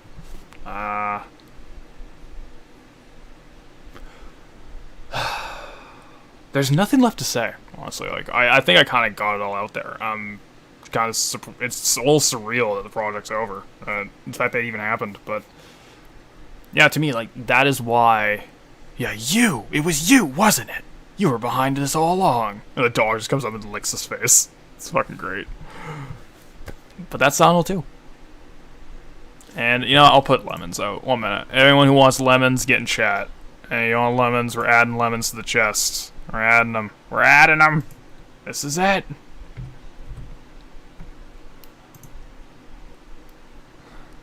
Alright, put lemons in the chest. Come on, boys. If you want lemons, this is their moment. But... oh, boy. I don't know. Like, there's nothing left to say. It's just, like... Silent 2 is a flawed game. It's probably an overrated game. I think the fan base who defends it, and myself included, are kind of fucking ravenous about it, but there's so many things Silent Hill 2 does that no other game on the market does well to this day.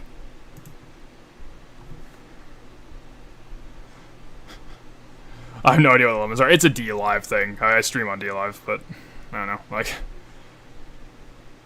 honestly, yeah, like, there are things to this day Silent Hill 2 does better than almost everything on the market. There are elements of its writing, even with the occasional stinker line, even with the occasional bum delivery, that land so fucking hard. There's something so earnest about Silent Hill 2 in its delivery. And the fact that you can tell from beginning to end, this is a true passion project. This is everyone firing on all cylinders to put out something they believed in. And it shows in every little interactable detail, every minor thing. Yeah, the passion. It just oozes from this game. And it's tackling subject matter that games today are still struggling to do. And does so effortlessly.